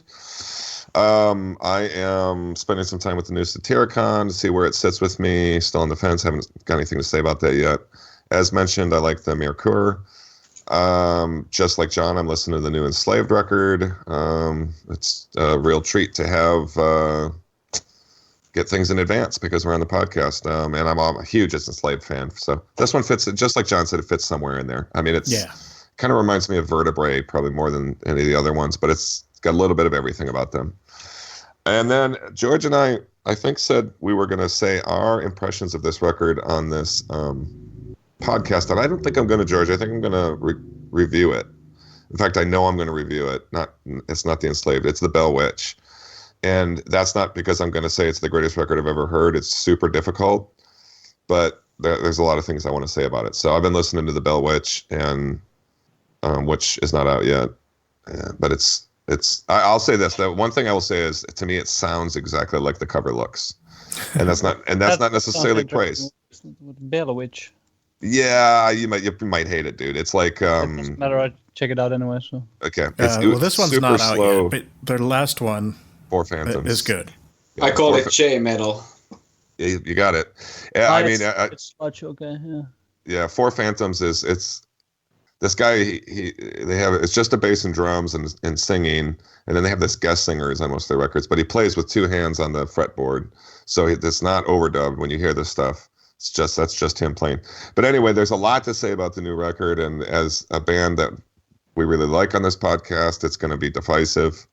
I'll tell you right now, I'm not necessarily going to give it a glowing review, but it's complicated because of, I think, the subject matter and stuff. So I'm going to leave it at that. But it's a difficult record, and I'm not necessarily telling people they should listen to it. All right. And yet, well, I'll have more to say on it. But I'll say this: I think it's a work of art, and that's not necessarily praise either. I'm just saying that's what it is. I think it's a whole other thing. It's got its own weird genre to it. So I'll leave it at that. And I think I can be more articulate in writing. Okay. Yeah. And that brings us to you, George. That's all I had today. All right. Normally, this is when people want to take a break and cue up Dope Smoker and all that, but it's only been like 2 weeks since our last episode, so I don't have that much. First thing I've been listening to is the new Alpha Tiger self-titled albums, their 4th album. It's a German power metal band. I've never really listened to them all that much, but they were mentioned in the book Damn the Machine, the Noise Records history, and so I decided to check it out. It wasn't bad. It's power metal. German power metal is fine anyway, all the time. Yeah. Ja, wir haben sie power metal. And the next up is the new Bell Witch. Mirror Reaper is the name of it. I don't know if you mentioned that. I didn't. No.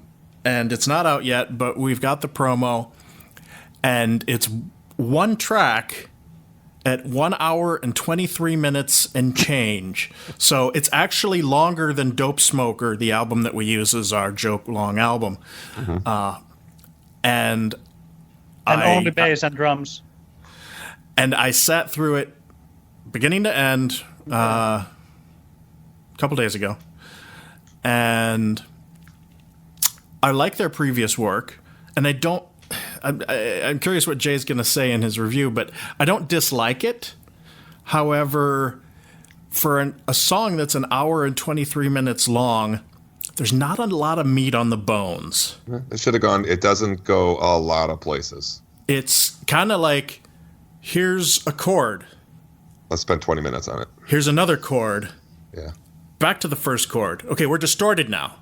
Okay, we're going to do that for like 20 minutes. Now we're going to do the same chord clean. Yeah.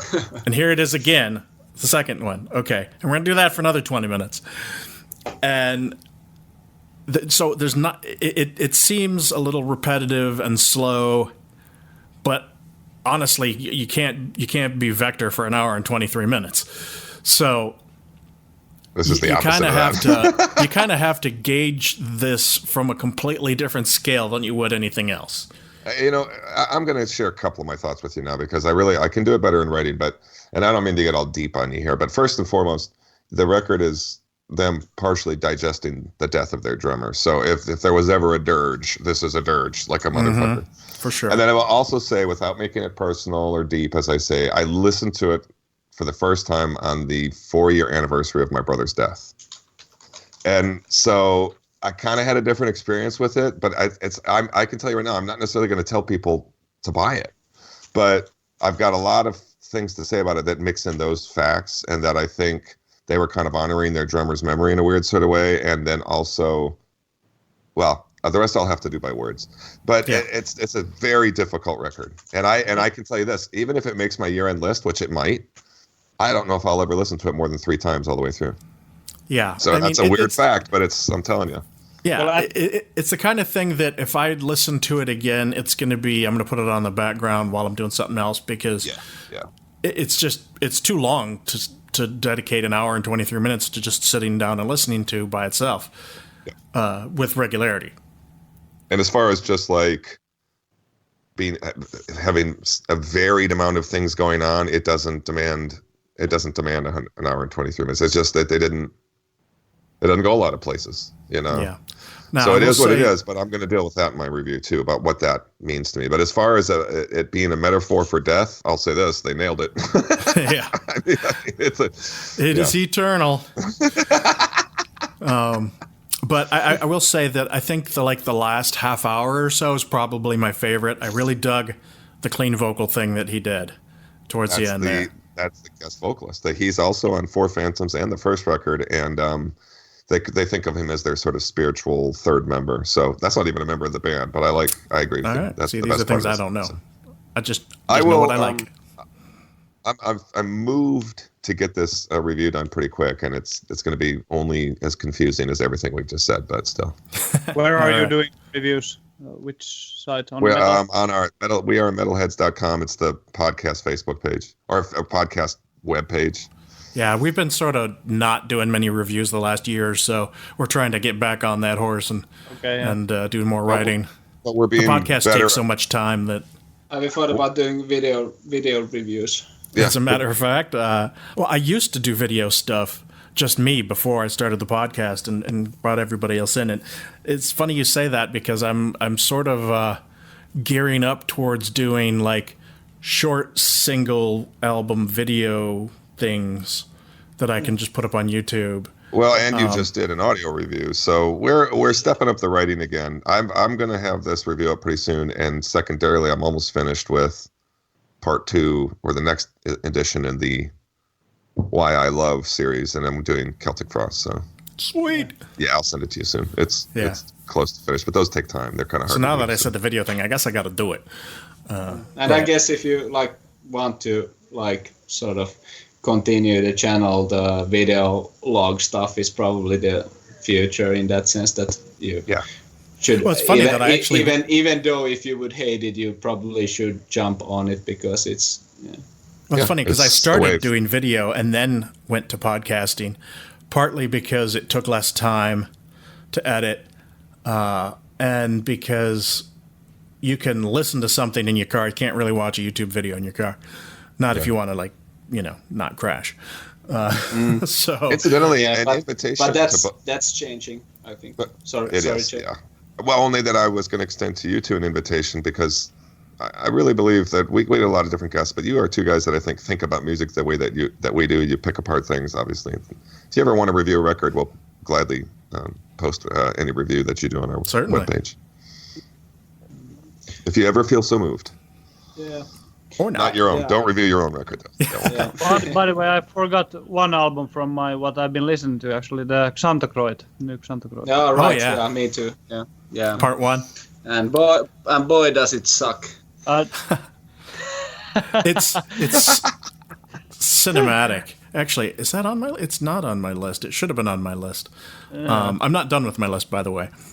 But my understanding is that so the of Earth and Axon, I think is part 1 is the one that just came out, and there's a part 2 coming out next month. And my understanding is that the first one was the very non-metal version. Yeah, and the second half would be, and the second half is going to be heavier. I have the promo for the second half. I haven't listened to it yet, so I can't confirm that. Yeah, you have no idea how much I love that band. Prior to this record, every time I'm drunk, I listen to them. Yeah. Like, does that mean you don't like the new one as much? Them or Winter Sun. That's the two bands, or well, OPEF, but Winter Sun and them are sort of my like. That if I'm drunk, I listen to either Xantacroid or Winter Sun. Yeah. And they're like the previous album, and then all the stuff all the covers they done on YouTube, etc., are also perfect. And then they come with this Broadway musical thing. Okay. Yeah. You're not Jay, they were like a cinematic black metal band on their last album. Okay. And this part 1 album is very much like he said, sort of it comes across like a Broadway thing. There's not a lot of metal. There's a little bit, but it's mostly like clean singing, male and female vocals, and very like Broadway, like a Broadway story kind of thing. And also, I have to mention the first EP, the Incultus, is so good. It's so if you haven't heard, it's amazing. Like it's I thought these guys could do nothing wrong before this, and I was like totally like blown away by how bad this could be. Yeah, like, how far they fall. Yeah. What's the hopefully because their talent is so like look, even the guy's hair is growing like perfectly and like yeah. Jani has a massive man crush on both of them. Hey, it happens. Nice, So more complicated more on the drummer, but yeah. So hopefully part 2 is a little vindicates them some, but I hope. Next, I've been also listening to the new Enslaved album, E, also not out yet, but wow. If you're an Enslaved fan, I don't think you're going to be disappointed by this album. It is pretty killer. Wait, did it come out already? No, it's out. I think that's also next month. Yeah, you got the promo again. Yep. Yeah. But it's working like that. Because I'm actually like semi-big Enslaved fan, but my problem with their records is always that they have like it's sort of like there's two like really really good songs, and then they don't really know what they are doing, and it becomes and I don't know if and I sort of get bored with the records. Have they like in any way? It's I think you'll like it. It's not because I do believe honestly that they are slightly guilty of what you're saying. There's a few things they do that I think are amazing from start to finish, but it's an extremely varied record. They go to some of their go-to stuff without question. There's some new sounds on it for sure. I don't want to kind of over-explain that or give it away, but You know what? Enslaved fans are gonna have to decide for themselves. It's definitely it has a little string going back to probably everything they've ever done, but they're moving into some slightly new territory here. Yeah. Yeah, it's a little cleaner, but it's not any less heavy. I don't mean to. Yeah, because I really liked Riitir, and the previous album was. In times. Yeah, that only had like one song I really liked. Was it Building with Fire? God, that was a good song.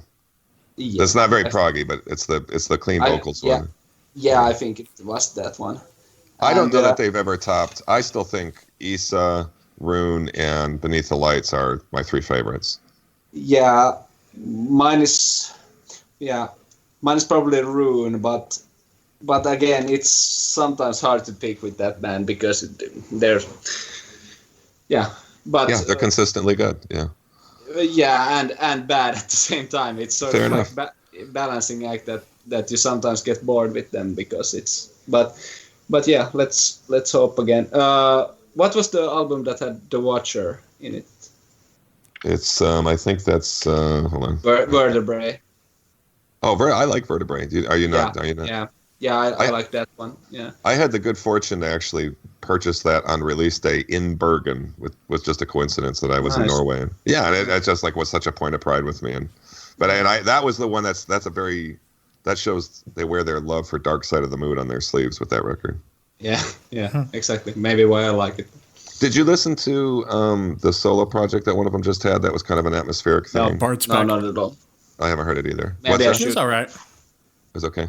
Yeah, I mean, it's Yeah, not I a haven't metal heard it either, record. so I can't. Okay. Yeah, I mean, it's just like an atmospheric thing, right? Yeah. I'll say this: I think you'll be pleased with the new Enslaved, but it may be the usual, good and bad for you. We'll see. Yeah. And I'm still digesting it for what it's worth. So Yeah. All right, I still have a few more albums.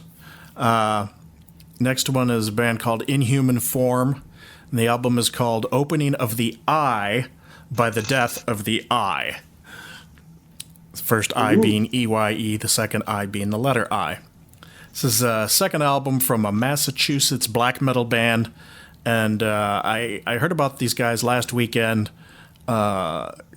Chris was wearing their shirt, and their guitar player, the band's guitar player, Dave Kaminsky, was helping out on guitar for Inferior Bureau. And so I checked him out. Dave Kaminsky, he also has another band called Stone Healer and a previous band called Autolatry. And so I listened to all three of these bands. They're all on Bandcamp. They're all worth checking out. It's black metal stuff. Dave was a nice guy. So check them out. cool. Then I've got another band, not exactly metal, but dark. The band's called Then Comes Silence. I forget where they're from. I want to say Sweden. And they're sort of it's got sort of a Sisters of Mercy kind of vibe. It's sort of dark and gothic, and the vocals reminded me of sort of Sisters of Mercy, which I'm a big Sisters of Mercy fan. Yeah. And so I picked up all three of their albums, simply titled 1, 2, and then the third album called Nyctophilion. And they've got a new album coming out next month called Blood, so I'm probably going to pick that up too. Second to last band is called Vastum, and this album's from a couple years ago. It's called Hole Below. They were at the Shadow Woods Festival. I'd heard them before, and it was just like, meh, run-of-the-mill death metal. But as you'll hear in our footage a little bit later, they sounded really good live. They were really, really tight and just ripping faces off. So I went back and listened to that again. And the final one is not a metal album, but it's funny. I heard about this in, I want to say it was a Decibel article that John sent me about. It's kind of a snarky. I'm not even gonna give it any more attention. But it's kind of a snarky article, and it sort of derisively spoke about this artist called Zola Jesus. and she's an artist along the lines of Mirkur and Chelsea Wolfe. And so I checked out her latest album, Okovi. It's Okovi. And I dig it. It's like I said, if you like, Mirkur or Chelsea Wolfe, then check it out. I like that you are now officially putting Mirkur in the Chelsea Wolfe category from now on. You just are committed to that. I know, I'm just saying it's that style of like not quite metal, but it's like electronic and or folky kind of dark music. Dark. Yeah. So is Chelsea Wolfe like industrial stuff? Sort of. Well, I have no idea. Sure. Yeah, I mean, there's elements of that. I love Jade's reaction. Well, I like the way he pulled that together. So let me get this right. I was thinking about like 9 Inch Nails type. Yeah, exactly. And I don't think that's what we're talking about. It's not quite there, but I mean, but I love that's what you put, because you just made the coolest band in the world in your head there. That was All right. So before we go, John and I recorded a little bit of footage at the Shadow Woods Fest last weekend, and there's about a half an hour worth. So after we go here, I'm going to cue that up. Apologies in advance. I was trying out a new. I left the Cougar Bush at home and plugged in a Zoom microphone to my iPhone, thinking I could be sneakier about getting this into places to record than bringing in an actual handheld recorder. And there's some digital noise in there that kind of pissed me off. But it's intermittent and it's not too much, so endure. And, sorry about that. So we'll get to that in a minute. But before we go, I want to thank Andreas and Jani from Perihelion Ship for sticking around and coming back on again. Twice. When you're on the show twice, you automatically become honorary members of the podcast. So welcome aboard, gentlemen. Yep. You'll get your badges in the mail.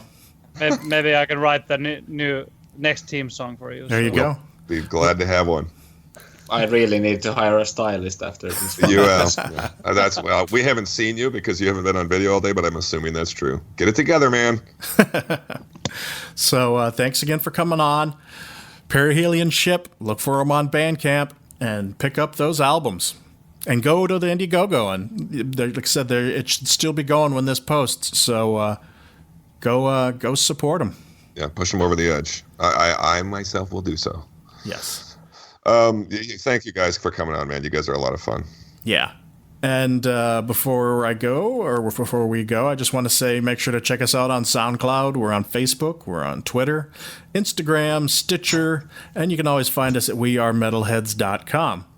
If you want to know what we're listening to, look us up on Bandcamp. All right. Any last words before we go? I really need to hire that stylist because I've been telling the whole episode that I have a stylist, but I think you need a publicist too. For what? Well, no, that's tell you what to say. We need to get him out there. Yeah. By the way, about 9 Inch Nails, did you like the new Twin Peaks? Because they were featured in one of the episodes. Oh, right. I haven't watched it. Yeah, I haven't watched it yet either. Oh, okay. Well, if you like the first Twin Peaks, the new one is also quite amazing. So I never saw the first one, but I've been thinking about going back and watching that so I can watch the new one. I assume they were featured merely in the audible sense. You mean they were not on the show? No, not as an actors. They were in this new season. I think almost every episode they featured some kind of very unknown artist, but somehow they got 9 Inch Nails on one of the bigger episodes. Cool. And they were on the last 5 minutes. They played the whole song there. In Sweet. that And they're perfect for that show, by the way. I mean, based on the old show. Yeah, wow, I mean, it's amazing. Awesome. Okay, cool. All right, that's it. We'll see you next time. Hello, this is George, and I am here with Neutrino, John, Ardroth, and they're obviously John and I are from the Metalheads podcast. The other two guys are from the band Infero Bruo. We are at the Shadow Woods Metal Fest in Whitehall, Maryland. And John and I got here just as I think Percussor was playing. I'm guessing that's who that was. We skipped out on Thursday and Friday because we're really only here to see Inferior and maybe Panopticon, but maybe Panopticon, Obsidian Tongue. And we just saw Seasick Gladiator, an instrumental band with a violin player, and they were good. They were really good. But you guys were here yesterday. Did you guys catch some bands? Oh yeah. We rolled in the afternoon, and we were able to catch some bands on all the different stages, check out all the different venues. So it was really cool. We got a feel for the whole event, and Heavy Temple was playing, I think, as like shortly after we arrived. So we were able to catch that down here on this stage in the woods. Yeah, we are in the woods at the what is aptly named the Woods stage. There's also a field stage and a hall stage. And I have to say, I'm a little disappointed with the hall, though. The hall's cool, and I think you guys are playing the hall, right? We are. But there's no, like, giant, like, fucking antlers on the wall. I kind of expected something like More that. importantly, there's no actual stage, so it's like playing like a VFW hardcore show. So like, Well, wait, if that's the case, then there should be free beers in the back refrigerator, shouldn't there? at least, but you know, nobody can see you. There is a kitchen back there. There's a kitchen, dirty kitchen, but you know, only the people that are standing right in front can actually see the band. That type of deal, you know, because there's no riser. well, it's a bit of a hike from the field stage down here to the wood stage. And I say bit of a hike. It's not really, but it's downhill the whole way, so I'm not looking forward to going back up that hill too many times. After having been at Vakken, this is quaint. This is adorable. Yeah, it's a cute little show. Minus the flying ants that I've noticed in my hair and my hands all of a sudden. Really? Yeah, a couple of them. I haven't been too bug stricken yet. I But must have a sweet sweat about myself. Yeah, bugs love me. That's why I'm wearing the long pants. I don't need that. We forgot it. I'll hook you up. I got you. And like sunblock and everything. I brought it all, put it in my bag, and we left it at the hotel. I learned a lot at Vakken. For sure. Nice. And there's only like apparently one place to get beer. Is that back beer stand where they have? Luckily, they have some loose Heavy Seas, loose cannon, Hop 3 IPA to go along with the Miller Lite and In ass light. yeah, and some other nasty band. I mean, they have Yingling, which Will's a fan of, and some kind of stout that I didn't catch the name of, but Will's from Pennsylvania, so he's gonna support Pennsylvania beer. he calls it Pennsylvania spring water. Yes. I thought there'd be more. I call it Pennsylvania toilet water, but you know. It's heavy though. Like I felt full after one of those. Good luck. Maybe after a couple of these, we have to switch to the Yingling or something. Maybe after a couple of these, George will be like those people yelling you heard earlier, just screaming in the woods, just running around. Woohoo! Yeah, I have to drive later, so I have to drink really hard now so that I can like stop by, I don't know, 6 or 7 or whatever, so I can be sober up to drive back to the hotel. Are you gonna be here for the whole thing? Till last band ends at 11:40. Not sure about that Zud or Zood or however you call them. You know, I really want to see Obsidian Tongue and hopefully maybe run into Brendan. I want to see All Hell and Woe, Panopticon. Played with All Hell in New York. Yeah. 2 days ago. And Vastum, perhaps. Depends on how we're feeling. The Panopticon band might be kind of cool. Yeah, especially on this stage. See them at Beer Fest? We did see them. Yeah, we saw them at the Decibel, and they sounded amazing. But still, I think this is more their element.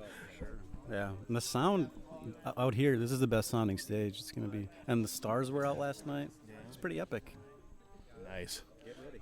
Yeah, for sure. And Transcend. you were telling me that this is probably the last Shadow Woods. Yeah, there's a whole written up thing here from Mary. Mary Spiro is the one who put this on. She doesn't really get into why, but you know, that's I can only imagine. Yeah, you know. I can hazard this is probably a real pain to put together. The parking is rough, and I'm sure it's maybe just too much of a hassle for them. I mean, it's cool. I like it, but I'm thinking it's a lot of work.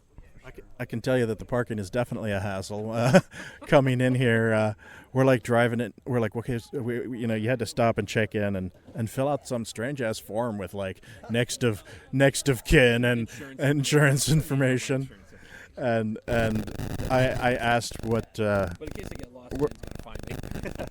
Asked where to park, and they're like, just down there wherever you can fit in. And we decided to take my car because my car is a car, whereas John's car is an SUV. That was a wise decision, but we drove all the way down, couldn't find anything, had to make a like 50-point turn to turn around and come back the other way. And I found a spot. It wasn't even a spot. It's just like an area where there aren't a lot of trees. Yeah, that I could pull in behind another car, and I managed to back up hard into a tree. I hit the shit out of that tree. The tree or a really big branch snapped. Well, there's no damage. Well, it stopped me. It stopped me in my tracks. I'm like, yeah, but luckily it didn't seem to do any damage other than. Like you signed away your rights to sue right at the entrance. So exactly. You were only going 5 miles an hour, so the tree wasn't moving. So yeah, so that was fun. How about you guys? Where are you guys parked now? I mean, we're sort of near the hall stage, and we had to like clear a bunch of like logs and shit out of the way to be able to fit in there. What did you travel in? I mean, you must have had either a 15 passenger van. Yeah. Did you have a trailer too? Got everything in there? We're not that crazy. Yeah, we were able to cram all our gear and 5 dudes, all the gear and luggage, camping supplies, all fit pretty comfortably. Yeah. We didn't have to bring cabs or anything either because that's all provided. Yeah. All right. Well, looks like Bear Storm is probably playing up at the hall stage right now. I listened to some of them, I think, on Bandcamp. Most of these bands were on Bandcamp. Appropriately named for the woods. Yeah. Bear Shitstorm. But yeah, mostly I just want to go find some more beer. I guess, I don't know, if you guys have any bands you want to see. Inferior Brew is the next band I particularly care about. I'd like to see Withered quite a bit, but they're on right after us, so I don't know if I'll be able to catch them. Yeah, well, if you're quick, or if you just go, hey guys, grab my stuff for me. I'm not going to load anything out. Phil, grab my stuff for me. I'll just carry all the stuff in myself, no problem. Please. Yeah, I really like Castle. Yeah, I'm sure they were cool. Yeah, they rocked. They were one of the few bands here that I knew before. I would have liked to have seen Nachachwan on Thursday. Yeah, that would have been cool. Those guys are still hanging around, the Nachachwan guys. I've spotted them. I just haven't talked to them yet. Okay. But they've been there. I think they're in it for the long haul. And Fohammer, they're from like Hagerstown, I think. Will's a fan of them. I think they might have even played at Atlas. P-H-O? Faux. Yeah, faux, like the soup. F-A-U. Faux hammer. One was cool too. Very ritualistic. Fucking dead animal deconstructed and Shrouds over their faces, so they were anonymous. And it was pretty dark, burning herbs and spices. It was good. All right, well. Human Bodies, you like them, right? Yeah, Human Bodies are guys also from Boston, and dressed up in gimp suits. Yep, they were playing outside. Yeah, they well, it was at night. It was at like 9, so it cooled down at that point. All right. Well, anything else for the moment? Let's get some beer. Let's get some beer. Hello, we are back. It is now evening after the final day of the final Shadow Woods Festival. We only came for the last day because we wanted to see our friends in Infero Bureau. There were some other good bands as well. So here's our take on the day. Last we spoke, we were with Neutrino and Ardoth of Infero Bureau. We had just watched Seasick Gladiator, which I believe we already commented on. So no need to say more, but if you want to check them out, they're on Bandcamp. So give them a listen. And what did we do after that? Well, we kind of walked around the camp area, checked it out. I think we went up to the house stage or whatever they call it. I can't remember the name of the stage. It was in the Hall. the hall stage. Checked out the merch. I think we talked with Galen a little bit. That's right.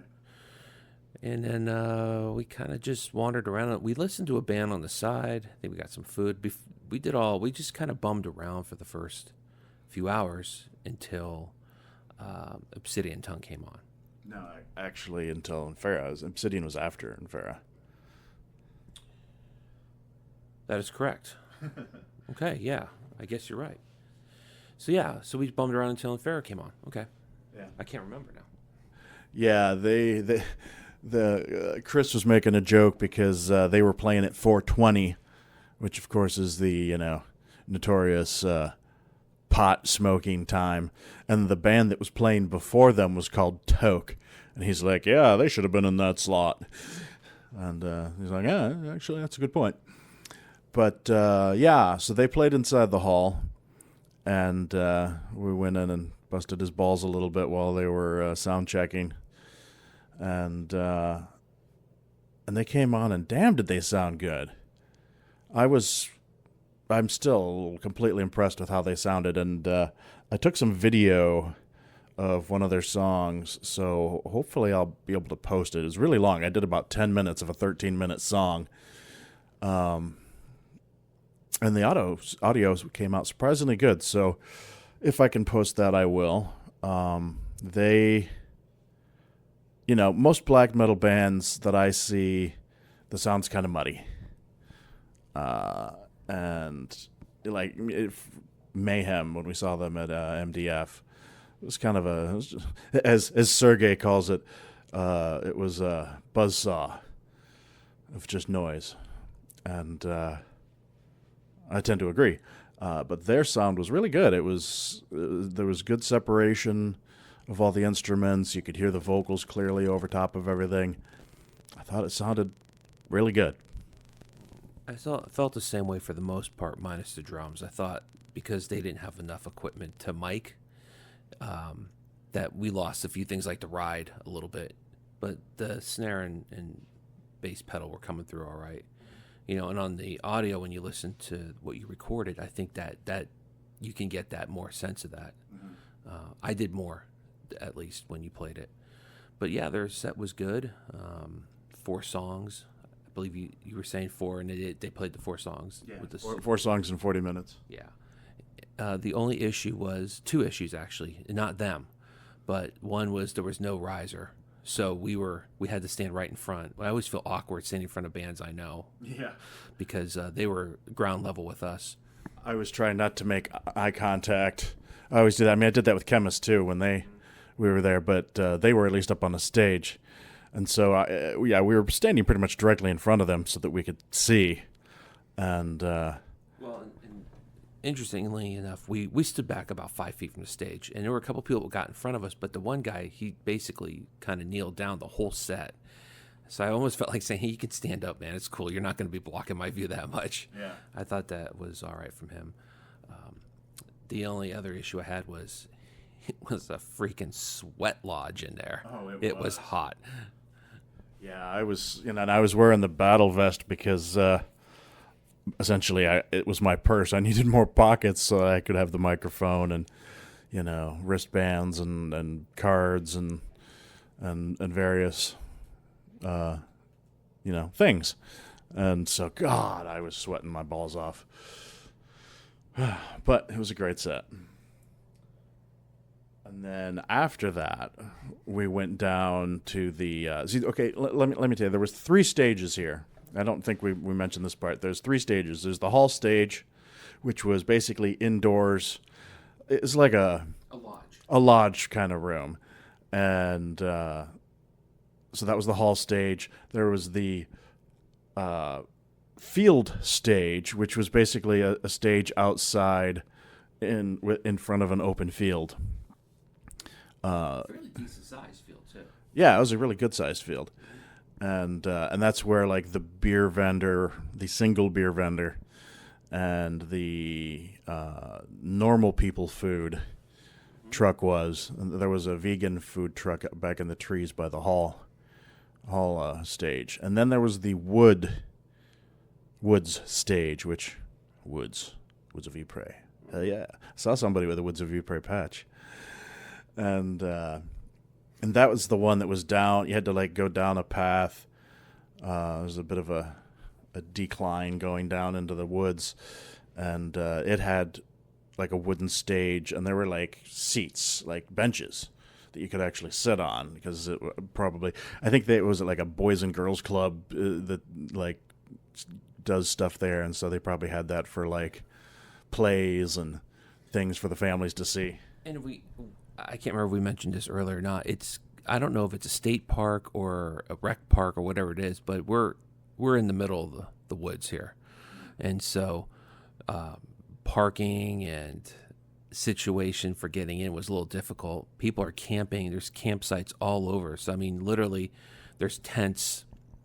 What, maybe 50, not even 50 feet, 30 feet from the stage. I mean, and like 3 or 4 tents. But then when you walk into the woods, go down towards the wood stage, you'd see tents and cars all over the place. And how they got down there, I have no idea. I mean, the road's so small. Yeah. So it was a really unusual setup. But it was cool, though. I mean, after a while, when you got used to it and you got used to the bugs eating you. Yeah. What's funny is that we did get stuck in an Austin Powers moment. We got caught between, I guess, a tree and a car trying to turn around because there are no turnarounds. And this guy says, "Oh, it looks like you're in an Austin Powers moment." And you're able to get out of that with no problems. It was when we were parking the cars when we had the problem, when you had more space. Yeah. So. I thought I had more space. But weren't those the guys that helped us get out of that? And then we talked to them a couple times. And we told the one guy about the podcast. So, hey, if you're listening, hello. And yeah, so then after Obsidian Tongue, we went back up, and I think I had wanted to see All Hell, but it turned out they had switched spots with another band, and so I'd already missed them, which was kind of a bummer. So then we hung out and waited to watch Whoa? Is that right, or am I skipping somebody? No, it was Whoa. We kind of watched them for a little bit, and then so when we saw Obsidian Tongue, they were back down at the Woods stage, and we had to go back for Panopticon, but we wanted to go up to see one of the 2 other bands at the either hall or at the main stage or the field stage. And we ended up getting some food and watching like 2 songs from Woe, I think, and that was it. And we were like, we're going back down to the wood stage. That's right. I forgot to mention that when we watched Obsidian Tongue play, Brendan, the main guy for Obsidian Tongue, also plays in Throssenblot. So I was excited. And so I took a picture of Brendan up on the stage, and I sent it to Joel. Because I was like, hey, here's a picture of your buddy, and Joel was like, awesome, hey, tell him I said hi. So after he finished playing, I went up to and this is something that I would not normally do. I think I had enough beer in me to have the courage, but to just like cold walk up to somebody that I've never talked to before and be like, hey, and I was like, hey man, Joel sends his regards, and he was like, oh yeah, and so then we took a picture together and sent it to Joel, and then Joel sent a picture back. It was cool. And we learned that Obsidian Tongue's going to have a new album out, possibly early next year, sometime-ish. So looking forward to that. So back to Woe. Like I said, we got some food. We watched a little bit of them, and then we were like, let's get back early to the wood stage, because Panopticon's probably going to be crowded. And ultimately, it was very crowded. It was probably the biggest crowd Hands down. of any of the bands we saw. Most bands pulled maybe 50 people. It's kind of interesting going from Wacken, the biggest metal festival in the world, to Shadow Woods, one of the smallest. And it was kind of nice that it wasn't like super crowded, but at the same time, I think that's probably got to do with why we're not going to have any more Shadow Woods. So we got down there, we got decent seats again, and we got to watch them extensively sound check. They like the whole band was playing like through a song, and at some point Austin stopped and says, we're not really playing yet, right? We're just sound checking. He didn't say that last part, but and had me fooled because I was like, oh man, they're starting early. But I knew they weren't actually officially playing because the sound guy had his tablet out and he was trying to fix the sound. And you're like, I think this is real. I'm like, I don't think it is. And then literally they just stop right as we're talking. We're like, I guess it's not real. Yeah. And the sound for Panopticon was pretty damn good. Yeah,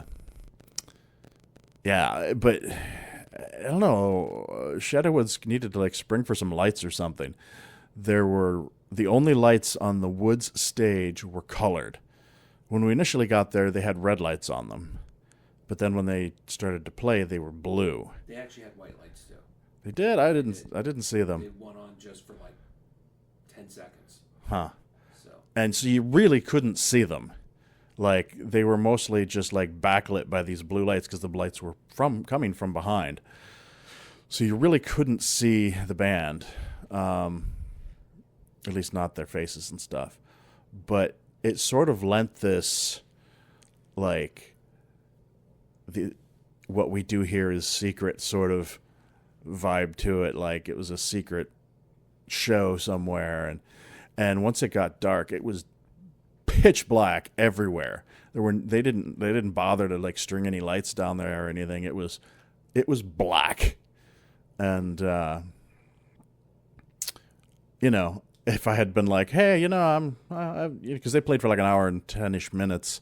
If I'd been like, I'm good, let's go. I was like, it's like tons of people and pitch black. I'm like, there's no way I can find my way out of here until everybody starts leaving. So, yeah. But they sounded amazing. Austin is definitely some kind of wonderful.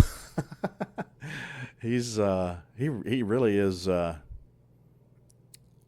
talent, I guess you'd have to say. I don't know. I thought they sounded great too, and I thought the set was good, and there was a lot of energy. Band was tight for a band that's only played a handful of shows, which we seem to have seen a third of them now with Decibel Fest earlier in the year. But he really genuinely seemed to be moved by the fact that there's so many people.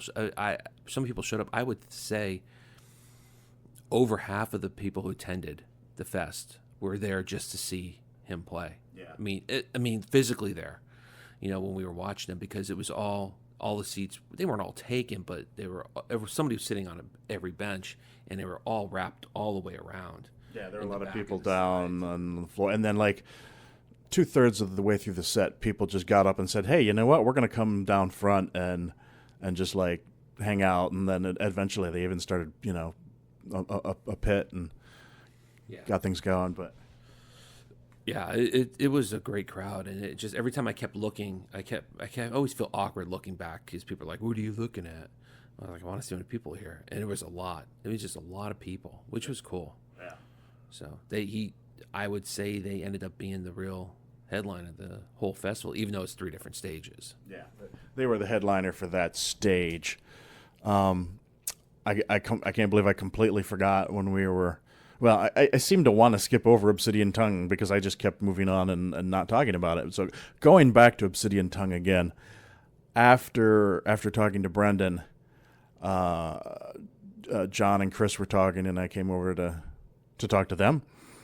And I noticed a guy on a Hammerheart Brewing shirt, and I was like, "Hi." And did you point him out to me? He's like, "Hey, the guy to the left of him there looks like." I think I said, "Boy, I really wish we had some Hammerheart beer right now." I think that's how it started. And it turned out that Tanner from Hammerheart and Obsequia was there, and I was like, I kind of like looked over there, and he looked over and saw me, and we were like, "Hey!" So I went over to talk to him some, and I told him I still wanted to get him on the podcast. We've just been sort of slow in getting our shit together this year, and And I think I got him talked into coming on, like maybe November. He said November was probably best for him. And it turned out he was playing keyboard for Panopticon. So that was cool, too, to see him up on stage. So, hey, Tanner. And I think he mentioned something about possibly having new music, too. Yeah. Working on it? Well, he I don't think he was working on Obsequia music, but he said he had some other project in the works that he was being a little coy about, so I don't think he could talk about it yet. But hopefully we can get him to speak about it more if we can get him on. So, yeah, that'll be cool. So after Panopticon, everybody basically had to like turn on the lights on their phones to walk back up the path, which was kind of funny. And we made it back up to the field area. And we were getting kind of tired and kind of hungry and kind of ready to go. There were two more bands to play. Vastum was playing on the field stage as we were arriving because Panopticon ran over a little bit. But, of course, Austin apologized for that. And then there's another band after them on the inside stage, Zud or Zood or Z-U-D. I'm not really familiar with them, although I think they just released a new album. But we were like, let's just go. I mean, let's check out Vastum a little bit because, I'm familiar with them. And I was like, let's just check out a couple of songs. And we were kind of getting ready to go, and we wanted to see Neutrino off and the Infera guys before we went. And so we tracked them down, and they were out front of the Vastum, and they were really digging it. And it was actually quite good. It kind of surprised me. I mean, their recordings are fairly raw, but they sounded really tight live. So we stuck around for a couple more songs of that, and it seemed like a good time to go because everybody was going to be heading back over to the hall stage, and we had to drive by the hall stage to get out of there. So it seemed appropriate to leave at that time. Yeah, the road going out was basically only wide enough for barely one car. Mm-hmm. And at least the only places where there was lights set up were in that part of the campground, right above the car. So we actually could get in the car, no problems, and leave. It's just we wanted to get before they, like you said, they started walking across this one lane. Yeah. It's not even a road. I'd say it's almost like a path almost. Yeah. So. Like for golf carts or something. Yeah. But another thing I don't think we mentioned is this festival was out in the middle of nowhere. Yeah. We had the GPS on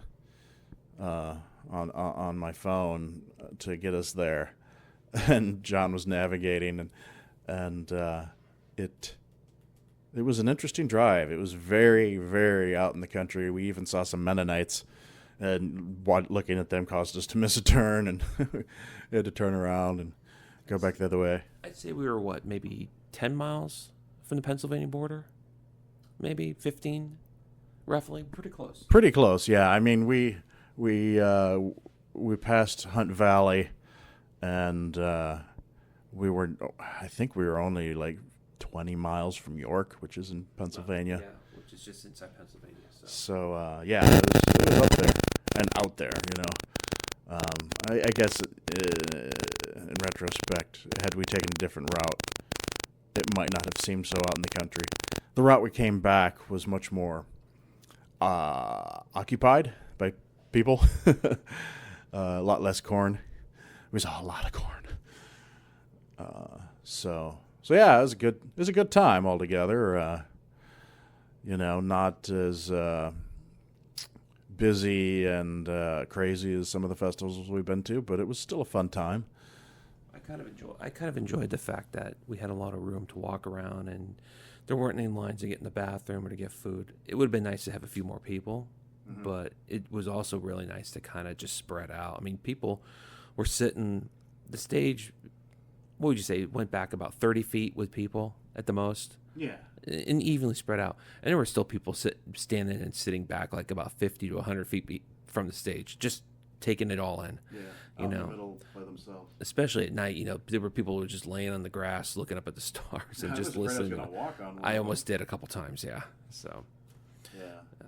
But it was nice to, outside of the Panopticon set, which was really packed in, it was pretty easy go the whole time. Yeah.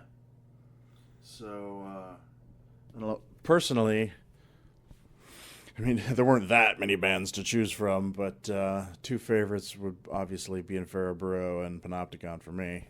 Yeah, same for me. Although I did like the Seasick Gladiator. I thought they were kind of cool. Yeah. Look, I'm going to check them out on Bandcamp, see what they're like. But overall, I mean, everyone was fine. Obsidian Tongue was cool, too. Yeah. Yeah, definitely. I wasn't aware that they were a two-piece. It was just Brendan on guitar and vocals, and the drummer whose name I don't recall, who also played for Panopticon and also plays for Falls of Rhoros. I thought I recognized him from Decibel. So yeah, they were cool too for being a two-piece. It was pretty loud. So yeah.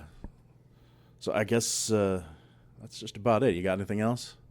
No, it was a good time. That's it. Too bad it's over, but it happens, unfortunately. A lot of festivals for people right now. Festival season, I think, is over now after this one. Yeah. All right, and I think this episode is now over too. So, talk to you later. Later.